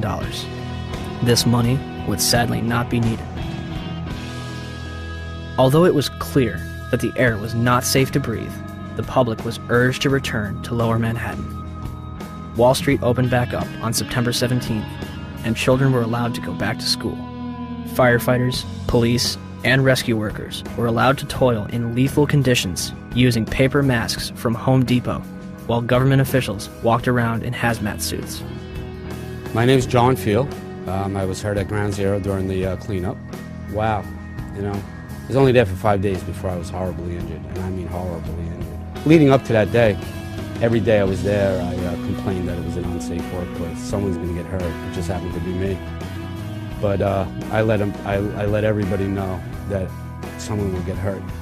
I was there for 5.5 days. Nobody told me to wear a mask once. Nobody gave a shit when that piece of steel altered my life. But like the thousands that are suffering and sick, I didn't roll over and play dead. And I know human life takes a backseat to the almighty dollar, and that's what makes this country roll and run, is the almighty dollar. But you guys somewhere along the line lost your credibility with me. The Environmental Protection Agency, under direct orders from the White House, told New Yorkers that the air was safe to breathe. The administrator at the time, Christine Whitman, issued an internal memo on September 12th, declaring that all statements to the media should be cleared through the National Security Council before they are released. So what happened? The White House changed EPA press releases to add reassuring statements and delete cautionary ones. September 13th, the EPA draft release, never released to the public, says EPA testing terrorized sites for environmental hazards. The White House changes that to EPA reassures public about environmental hazards. September 16th, the EPA draft says recent samples of dust on Water Street show higher levels of asbestos. The White House version? New samples confirm ambient air quality meets OSHA standards and is not a cause for public concern. And the White House leaves out entirely this warning, that air samples raise concerns for cleanup workers and office workers near Water Street. Why all these changes? We were told that a desire to reopen Wall Street and national security concerns were the reasons for changing the press releases. Christy Todd Whitman should be in jail for manslaughter. Christy, go to jail. Do not piss. Go. Just go to jail. Lock yourself up. When I said that, everybody said, don't you think that's a little harsh? And I said, no. 6 months later, every politician was saying it. Everybody was saying it like it was like saying hi. I pat myself on the back for having the nerve and the audacity to say that. She took orders from Condoleezza Rice, who took orders from the White House. They knew the air was bad. They lied. You should go to jail for manslaughter. For every time somebody dies. James Sedroga, Don Jones, Tim Keller, my close personal friend who I had to go to his funeral, Officer Borgia, and the many more that have died. I take this personally now. I take it real personal. You got an ex-mayor running for president who claims he helped us. Standing on a pile with a bullhorn, Mr. President and Mr. Giuliani, does not constitute helping anybody. At all. The EPA's public release assured people that there was no significant level of asbestos in the air, and that instead of evacuating, they could clean their homes with a wet rag. More people will die post 9/11 from these illnesses than died on the day itself. By 2006, 70% of the 40,000 Ground Zero workers had developed respiratory problems. Hundreds of them had developed cancer, and over 80 had died. To make matters worse, a large majority of the victims from the World Trade Center were denied a decent burial and treated like garbage. A pile of approximately 500,000 tons of ash located at Fresh Kills landfill contains 1,148 victims that have yet to be identified. Mayor Bloomberg has repeatedly denied family members' requests, replying, "I've only visited my father's grave once." On top of all of this, human remains were discovered up to 400 feet away from the South Tower, on the roof of the Deutsche Bank building. 300 bone fragments were discovered between April 7th and 14th, 2006, and more are expected to be found. Is all of the above possible with a gravity-driven global collapse? Were the Twin Towers brought down as a result of the airplanes that struck them and the fires that followed? Or were they brought down in a controlled demolition? same All right, time. some new information coming in. Report from Associated Press of a large plane crashing in western Pennsylvania. This is according to officials at the Somerset County Airport. A large plane crashing in western Pennsylvania. We had that plane crash. I'm sorry, go ahead, Skip. Say it again. Repeat, please, Skip. I'm saying somebody may have made that horrible decision to go ahead and take the plane down.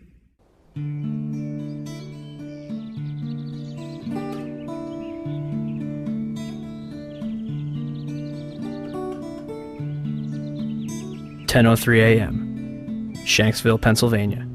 United Airlines Flight 93 allegedly plows into an abandoned strip mine at 580 miles per hour. 20 minutes flying time from Washington, D.C.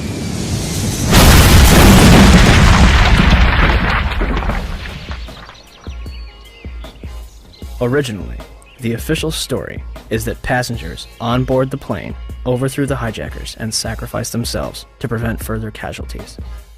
The 9/11 Commission will later conclude that hijacker Ziad Jarrah, anticipating a cockpit overthrow, crashes the plane into the ground.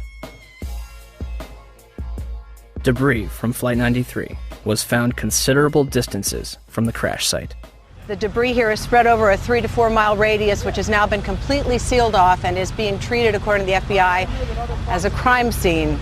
This is one of those cases where the pictures really do tell the story, that sort of the most horrifying aspect of this particular crash scene is how little debris is visible. That's really all you see is a large crater in the ground and just tiny, tiny bits of debris. There has been at least one report that the investigators out there, and there are hundreds of them, as I said tonight, have found nothing larger than a phone book.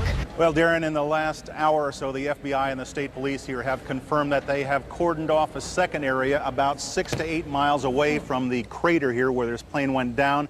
This is apparently another debris site, which raises a number of questions. Why would debris from the plane, and they identified it specifically as being from this plane, why would debris be located 6 miles away? Could it have blown that far away? Seems highly unlikely. Almost all the debris found at this site is within 100 yards, 200 yards away. So it raises some questions. We don't want to over-speculate, of course. It seems to me, from covering a number of plane crashes on the scene, that if nothing else, you can say this is not typical for a plane crash to be spread across an area this large. It certainly doesn't make sense because most of the debris has been found in a very compact area within 100 yards, 200 yards, maybe a little beyond that. And then all of a sudden they're telling us 6 miles away they have another concentration of debris. They say it's very small pieces. Most of these are very small pieces. Most of the pieces here are no bigger than the size of a briefcase, they say. And the pieces 6 miles away, maybe even smaller than that. Did they find a plane in Shanksville? Within the last hour. I want to get quickly to Chris Kanicki. He was back there just a couple of minutes ago, and Chris, I've seen the pictures. It looks like there's nothing there except for a hole in the ground. Basically, that's right. The only thing you could see from where we were was a big gouge in the earth and some broken trees. From where we could see, there wasn't much left. Any large pieces of debris at all? No, there was nothing that you could distinguish that a plane had crashed there. Smoke, fire? Nothing. It was absolutely quiet. It was actually very quiet. Nothing going on down there. No smoke, no fire. Just a couple of people walking around. They look like part of the NTSB crew walking around looking at the pieces. How big would you say that hole was? From my estimates, I would guess it was probably about 20 to 15 feet long and probably about 10 feet long or 10 feet wide. What could you see on the ground, if anything, other than dirt and ash? And you couldn't see anything. You could just see dirt, ash, and people walking around, broken trees. From the Somerset County coroner to the mayor of Shanksville, almost every eyewitness would remark how little of the plane and its passengers remained. But when I got there, I wondered to myself, where is it? There was the plane was just totally disintegrated. The only thing we didn't see were people. Nothing to indicate that there was even anybody on the plane. I remember asking a state trooper that was there to be sure, is that where the plane went down? It was so hard to tell because there was nothing around. The Pennsylvania state website puts it best. It is difficult to believe that a 757 plunged into the ground with such force that the plane literally disintegrated and created a still, smoldering crater. Is there any historical precedent for for a commercial airliner disintegrating upon impact. The emergency services realize their task is hopeless. John Heavey and his team confront the horror of the scene. The twisted wreckage of 191 lies scattered for hundreds of meters. Debris has smashed into the trailer park, destroying 5 homes. In 1988, Pan Am 103 exploded in mid-air over the town of Lockerbie in Scotland, killing 270 people. Terrorists checked a bag containing a bomb into the hold, but didn't board the plane. The sea below them is on fire.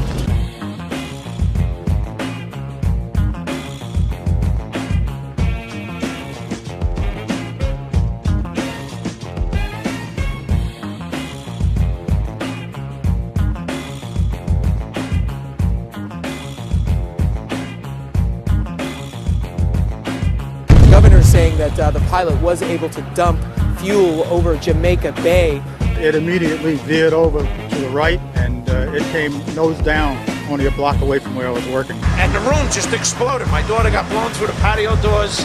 My wife got blown into the living room, and I got blown out the patio doors behind my daughter. Several blocks away from the primary crash scene, the aircraft may have been rocked by vibrations severe enough to knock the engines off the wings. Jim, let me just tell our audience what you're looking at. These are from Jamaica Bay. This is clearly a part of the plane. Yes, that would be the horizontal stabilizer, the vertical tail fin on the back of the airplane.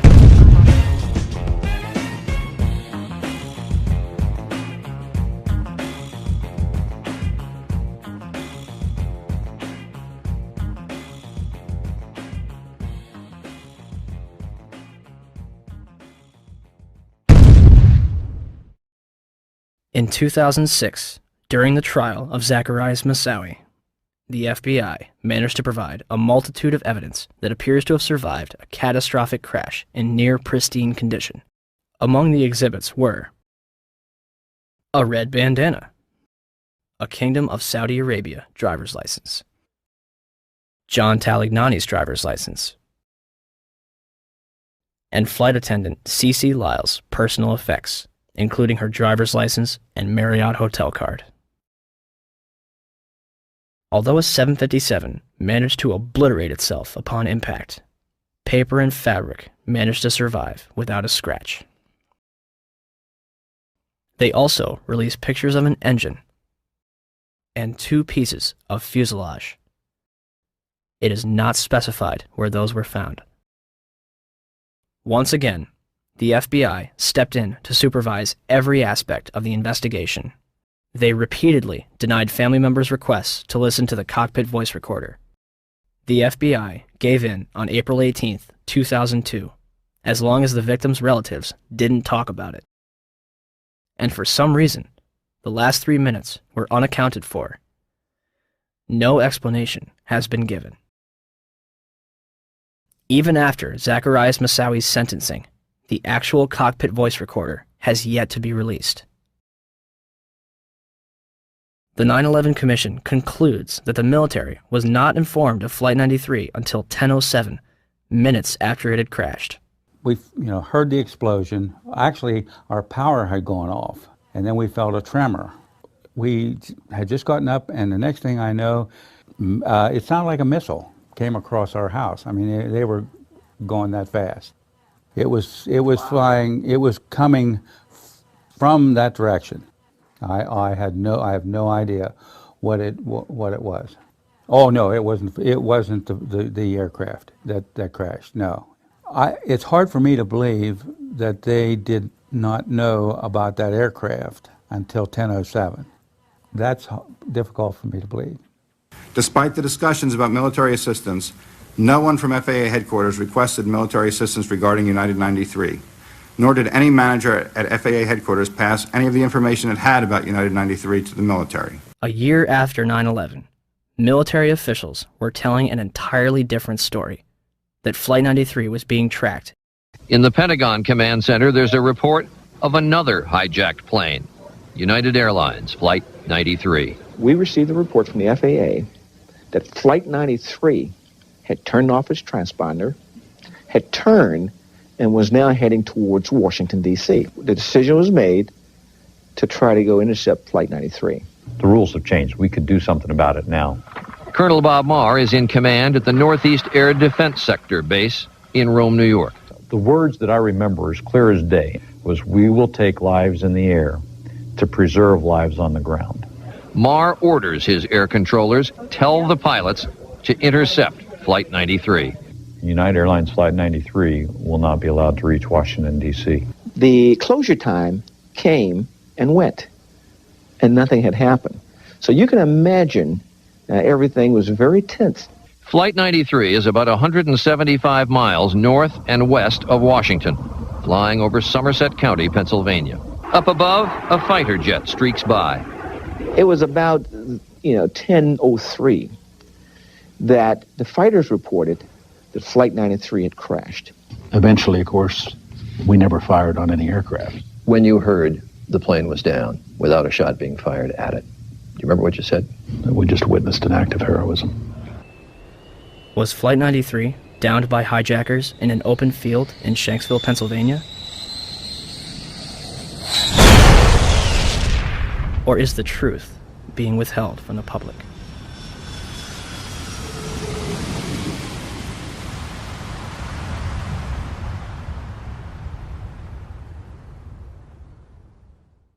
I want to tell you that we are getting word from New York right now that another building has collapsed. I understand that this is a 47-story building. It's Building 7 of the World Trade Center, we understand, has collapsed in New York. And there you saw a video of it.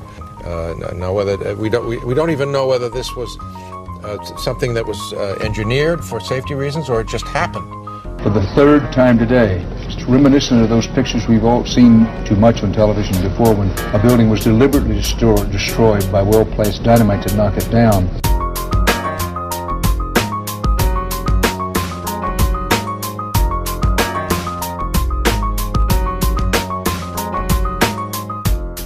In 1984, construction began on World Trade Center Building 7, a 47-story office building, 570 feet tall, and 300 feet away from the North Tower.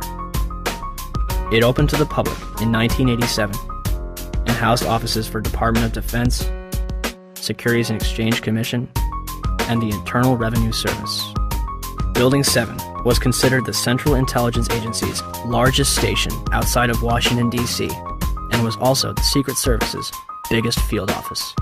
Numerous cases would be closed due to its destruction.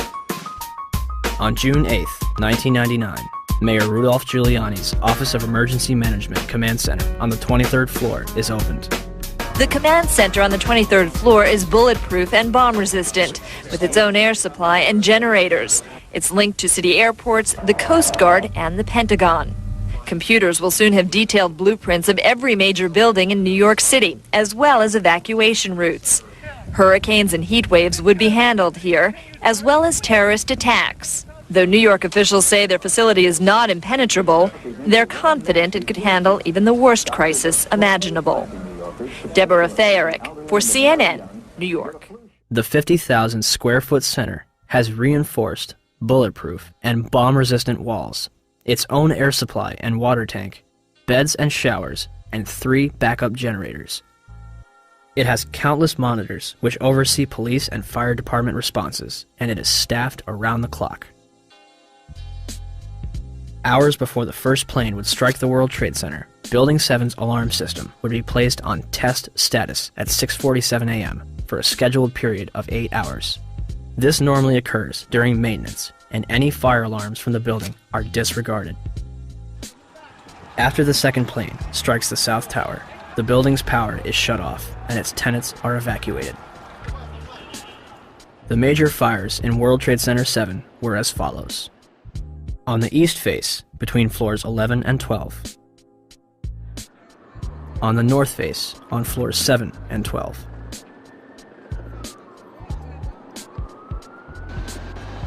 On the west face, between floors 29 and 30. Smoke obscures the entire south face of the building.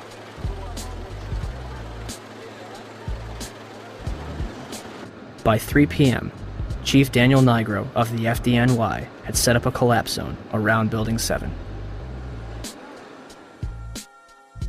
After 4 p.m., news outlets began reporting that the building had collapsed. We are getting information now that one of the other buildings, Building 7 in the World Trade Center complex, is on fire and has either collapsed or is collapsing. We've got some news just coming in, actually, that the Salomon Brothers building in New York, right in the heart of Manhattan, has also collapsed.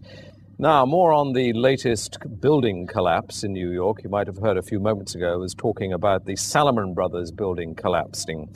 And indeed it has. Apparently that's only a few hundred yards away from where the World Trade Center towers were. And it seems that this was not a result of a new attack. It was because the building had been weakened during this morning's attacks. We'll probably find out more now about that from our correspondent, Jane Stanley. Presumably there were very few people in the Salomon building when it collapsed. I mean, there were, I suppose, fears of possible further collapses around the area. That's what you would hope, because this whole downtown area behind me has been completely sealed off and evacuated, apart from the emergency workers. That was done by the mayor, Rudy Giuliani. Jane, I think many of us, when we heard the news, perhaps on the radio earlier today, were completely flabbergasted by it and just couldn't comprehend it. I mean, it almost sounded too far-fetched. I was wondering what it's felt like for you being in Manhattan. Well, unfortunately, I think we've lost the line with Jane Stanley in Manhattan. Perhaps we can rejoin her and follow that up later. Where did CNN and BBC get their information, especially considering the building was still standing directly behind their reporters? The collapse of the building at 5:20 p.m. would cause speculation as to how it fell. The collapse of the main structure takes place in approximately 6.5 seconds, and the building falls symmetrically into its own footprint, barely damaging the surrounding structures. It will create a pyroclastic cloud that mushrooms down surrounding streets. Initially, it is assumed that the building's diesel tank may have been responsible for the collapse. The Federal Emergency Management Agency's report in 2002 will state that the specifics of the fires in WTC-7 and how they caused the building to collapse remain unknown at this time. FEMA does analyze the collapse of Building 7, but then they say our best hypothesis has only a low probability of occurrence. This needs further investigation, and I certainly agree with them on that. Then NIST is handed the ball. It's kind of a hot potato. Okay, NIST, you explain the collapse of World Trade Center 7, this rapid, straight-down collapse of this 47-story skyscraper. Sadly, by this time, virtually all structural steel from Ground Zero had been recycled, and no steel was recovered from Building 7 for investigation. As of this date, NIST is still working on their final report. Well, NIST decoupled the study of the collapse of Building 7 from the analysis of the collapse of the towers. So now it's sitting over here. The report on the collapse of Building 7 from NIST is long overdue. We're still waiting for it, hoping they have an explanation. We are looking at it. There's actually a very good write-up recently from Controlled Demolition Experts, which you probably ought to read. We haven't finished the investigation yet, so I'm not at liberty to talk about any intermediate findings. The collapse is assumed to be caused by a combination of fire and structural damage. Did any other surrounding buildings suffer a complete collapse at near freefall speed? Building 3, a 22-story building directly below the Twin Towers, was split in half by the South Tower's collapse. Although the building was severely crushed by falling debris, the structure remained standing. Building 4, a 9-story building east of the South Tower, was almost completely destroyed. The remaining structure did not collapse. Building 5, a 9-story building east of the North Tower, suffered from severe fires and structural damage. Building 6, an 8-story building between the North Tower and Building 7, suffered a giant gouge in its roof and severe fires. Neither Building 5 or 6 suffered global collapse. Neither did the Deutsche Bank building, which stands to this day and is currently being demolished beam by beam. Neither did the Millennium Hotel across the street. Building 7 burns over a number of floors and suffers structural damage to its south face before collapsing completely to the ground. Did anything occur inside the building that might cause a collapse? We started walking down the stairs. We made it to the 8th floor. Big explosion. Blew us back into the 8th floor. And I turned to Hesh. I said, this is it. We're dead. We're not going to make it out of here. And we have Frank Uciardo back on the phone with us, Brenda, with some New York City officials. Frank, go ahead. That's right. I'm standing here right now just off Broadway by City Hall with Michael Hess, who is the city's corporation counsel. Mr. Hess, you were trapped in, I believe, 7 World Trade Center. Go ahead, sir. Yes, I was. I was up in the Emergency Management Center on the 23rd floor, and when all the power went out in the building, another gentleman and I walked down to the 8th floor where there was an explosion, and we've been trapped on the 8th floor with smoke, thick smoke all around us for about an hour and a half. But the New York Fire Department, as terrific as they are, just came and got us out. Their experience is mentioned by NIST's interim report on Building 7. However, the authors claim it is the collapse of the North Tower. The glass on the ground floor was not even blown out. Would debris and smoke rushing up the stairway be described as an explosion? So, we have a 47-story steel-framed skyscraper, which housed various government agencies and numerous important documents, damaged less than the other World Trade Center buildings. At 5:20 p.m., all structural elements inside Building 7 simultaneously fail, and it collapses symmetrically, imploding into a pile of rubble. This building had 81 columns, 24 core and 57 perimeter, running from the basement to the roof. For the building to have collapsed the way it did, all 81 of these columns had to collapse simultaneously. Could fires on a few floors have heated up all these columns to the breaking point at the same time? Let's ask the 9/11 Commission. Governor Keene, may I ask another question, please? At 5:20 p.m. on September 11th, World Trade Center building number 7, 47-story modern frame steel skyscraper that no plane hit, collapsed into a neat little pile onto itself and exhibiting all the characteristics of controlled demolition. FEMA, in their investigation, didn't say that. They said that fire must have knocked it down, but they couldn't figure out how. Video evidence shows what appears to be explosive squids going up the side of the building from south to north, or from bottom to top as the building collapsed. There was molten metal found in the basement of that building at temperatures that exceeded anything normal fire could cause. With all the confusion about what happened to Building 7, why is there not a word about the collapse of that building in the 911 Commission report? We didn't see any evidence of the kind of thing you're talking about.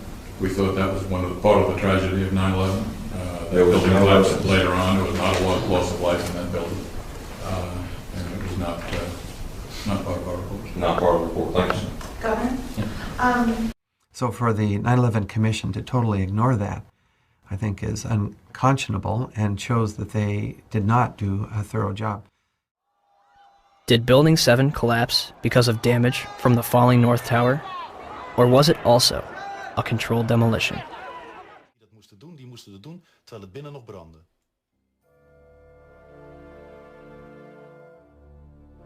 Ja, dat is vreemd. Dat is vreemd. De reactie op de beelden die we laten zien is onbevangen. Zie je vanaf boven gaan? Nee, je gaat vanaf onder. Die gaat vanaf onder, ja. Toch? Ja. Ze hebben gewoon kolommen weggeblazen. Er is nagesprongen. Dit valt anders dan het World Trade Center. Vind je niet dan? Ja, je ziet het, de onderste verdiepingen gaan eerst. Ja, en de rest zakt er gewoon in. Dus dit is controlled demolition. Zeker weten? Zeker weten. Er is nagesprongen. Dit is in opdracht gebeurd.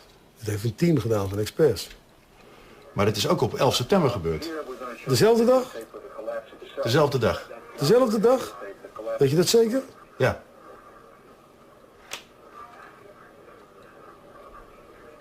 Was het zeker weten de 11e?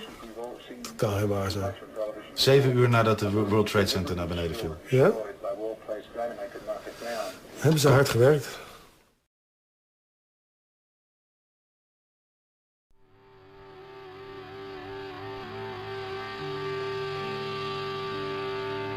In the aftermath of 9/11, citizens and politicians alike would demand that steps be taken to ensure such attacks never happen again. In late January 2002, Senate Majority Leader Tom Daschle receives calls from both President Bush and Vice President Dick Cheney, urging him to limit the investigation to the House and Senate committees. The administration would continue to oppose the investigation until November 2002, when Congress creates the National Commission on Terrorist Attacks upon the United States to make a full and complete accounting of the circumstances surrounding the attacks. Democratic leaders concede several aspects after the White House threatens to create the commission by executive order, giving themselves considerable control. President Bush officially signs it into law November 27, 2002, and names Henry Kissinger as chairman of the 9/11 Commission. The Chicago Tribune puts it best. Kissinger is known more for keeping secrets from the American public than telling the truth. On December 13, 2002, Kissinger resigns from the 9/11 Commission, due mostly to a congressional demand that he disclose his private business clients. It would later be revealed that Kissinger was the chief advisor to the Bush administration regarding the Iraq War, a lie which has now cost more American lives than 9/11 itself. Thomas Kean and Lee Hamilton are named as chairman and vice chairman of the 9/11 Commission. By December 16, 2002, the 10 initial members of the 9/11 Commission have been appointed. Onto the stage.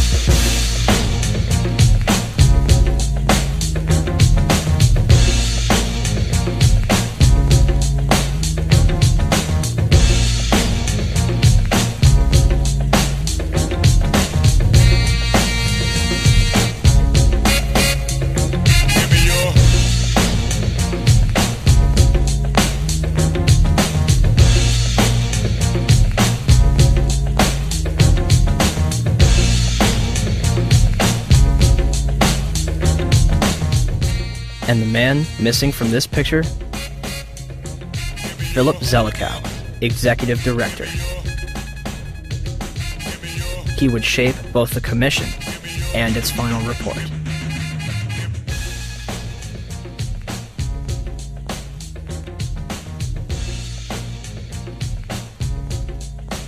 The 9/11 Commission begins its investigation with a time frame of 18 months and a starting budget of $3 million.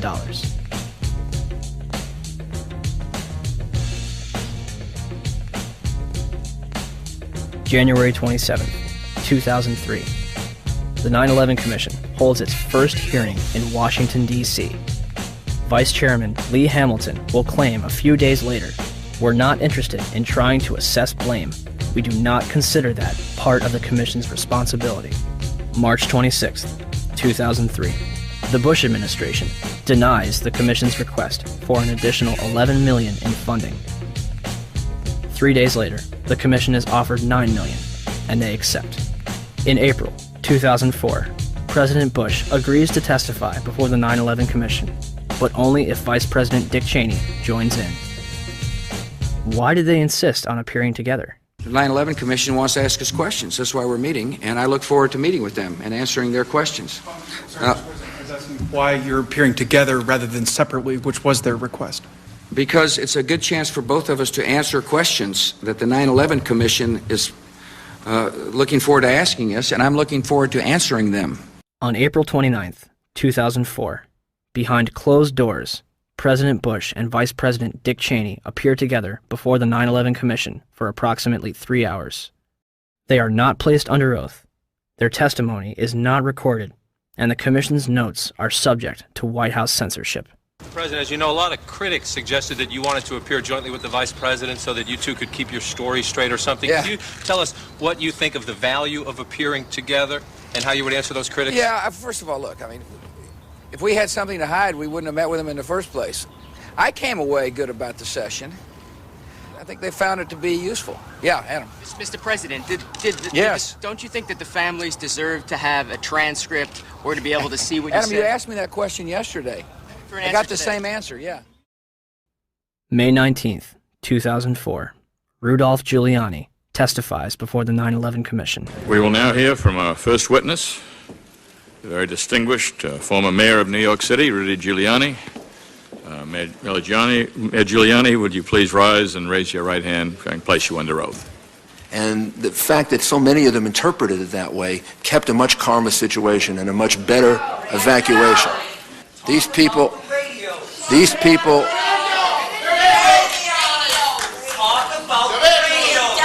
would please ask.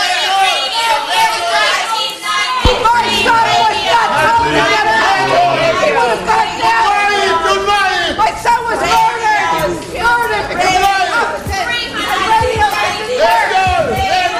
We're simply wasting time at this point, which should be used for questions. Please. Thomas Kane and Lee Hamilton will later claim in their book, Without Precedent, that they were too soft on Mayor Giuliani. One of the questions they failed to ask was who warned him that the South Tower was going to collapse. Mr. Mayor, can you hear me? I can, Peter. Are you talking about did you go immediately to the Office of Emergency Management? I went down to the scene and we set up headquarters at 75 Barclay Street, which was right there with the police commissioner, the fire commissioner, and we were operating out of there when we were told that the World Trade Center was going to collapse. And it did collapse before we could actually get out of the building. Who didn't warn everyone in the building? I admire that greatly, and I think that may dead. They were not very well killed because be he's a great leader. one of the reasons for your leadership and your cooperation I will give with you this 2 minutes to rebut. Let's ask the real question.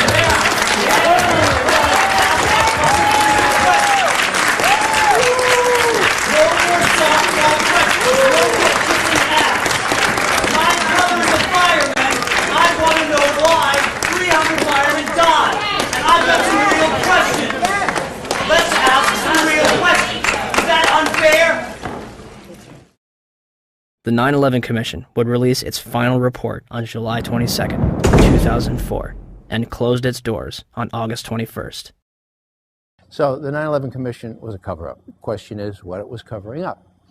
The charitable explanation is gross negligence, malfeasance, misfeasance, and what you call it, okay? If you can't read all 571 pages of the report, in August 2006, the 9/11 Report comic book was released. It should tell you all you need to know.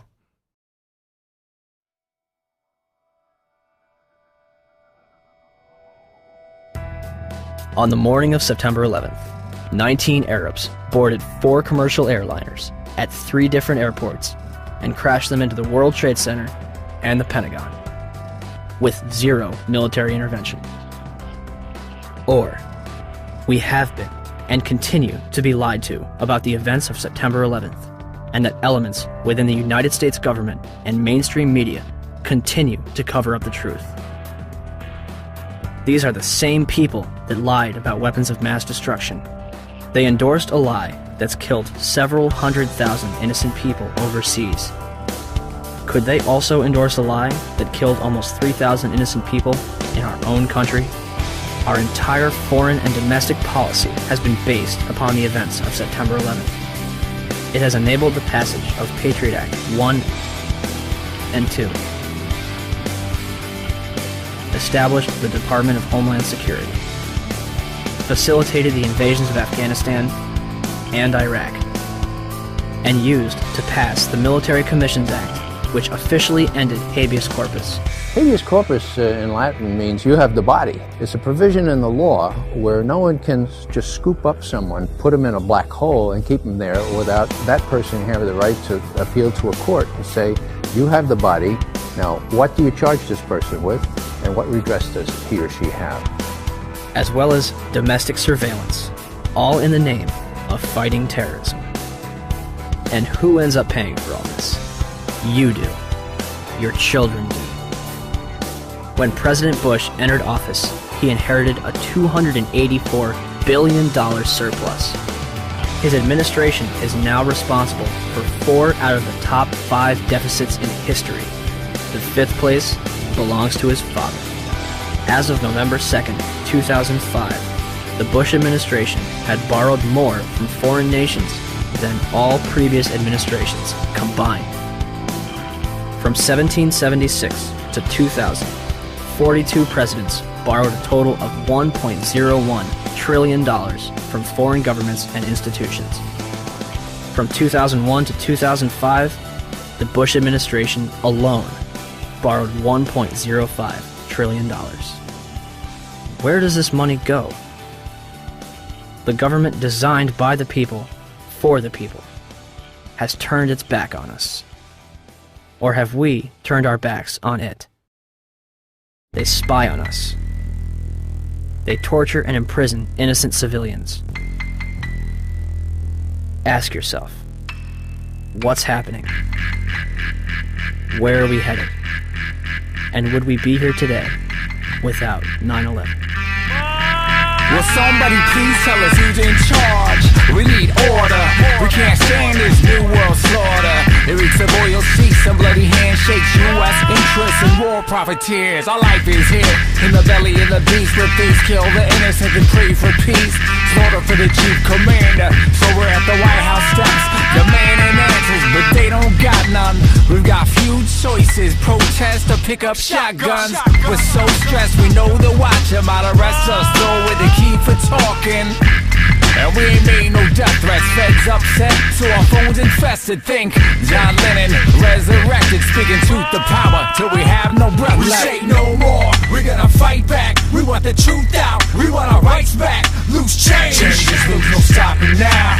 Changes loose, no stopping now. We say no more, we're gonna fight back. We want the truth out, we want our rights back. Loose change, changes loose, no stopping now.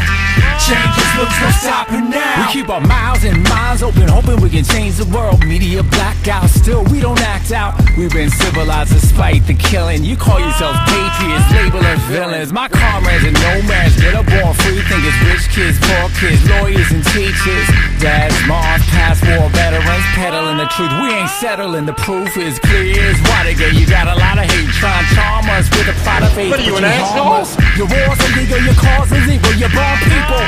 It's written up for the sequel. You're a sicko psycho, we've seen the proof. You can't intimidate the world from delivering truth. We're bigger than you, 40 million plus. Your guns ain't big enough to make us hush. We say no more, we're gonna fight back. We want the truth out, we want our rights back. Loose change, changes loose, no stopping now. Changes loose, no stopping now. We say no more, we're gonna fight back. We want the truth out, we want our rights back. Loose change, changes loose, no stopping now. Changes loose, no stopping now. We do this for the lives lost, devoured by evil, for the sake of the memory of innocent people, engulfed by the gluttony of hooligans who leave the world in ruins. Men here to do us in, but there's just a few of them and more of us. We warriors on the quest for justice. We crush the lies, trust only the facts. Just open your eyes. Who really attacked my feelings exactly? Facts be lacking on the hijacking, synchronized war games, facilitated plane crashes. And they wonder why we keep asking questions. Am I lesson lady liberty like it's a profession? So here we are, the infantry. We the people simply need to start a revolution of our minds, and eventually the crime of the century will finally be solved. Until then, we stand tall and say no more. We're gonna fight back. We want the truth out, we want our rights back. Loose change, changes loose, no stopping now. Changes loose, no stopping now. We say no more, we're gonna fight back. We want the truth out, we want our rights back. Loose change, changes loose, no stopping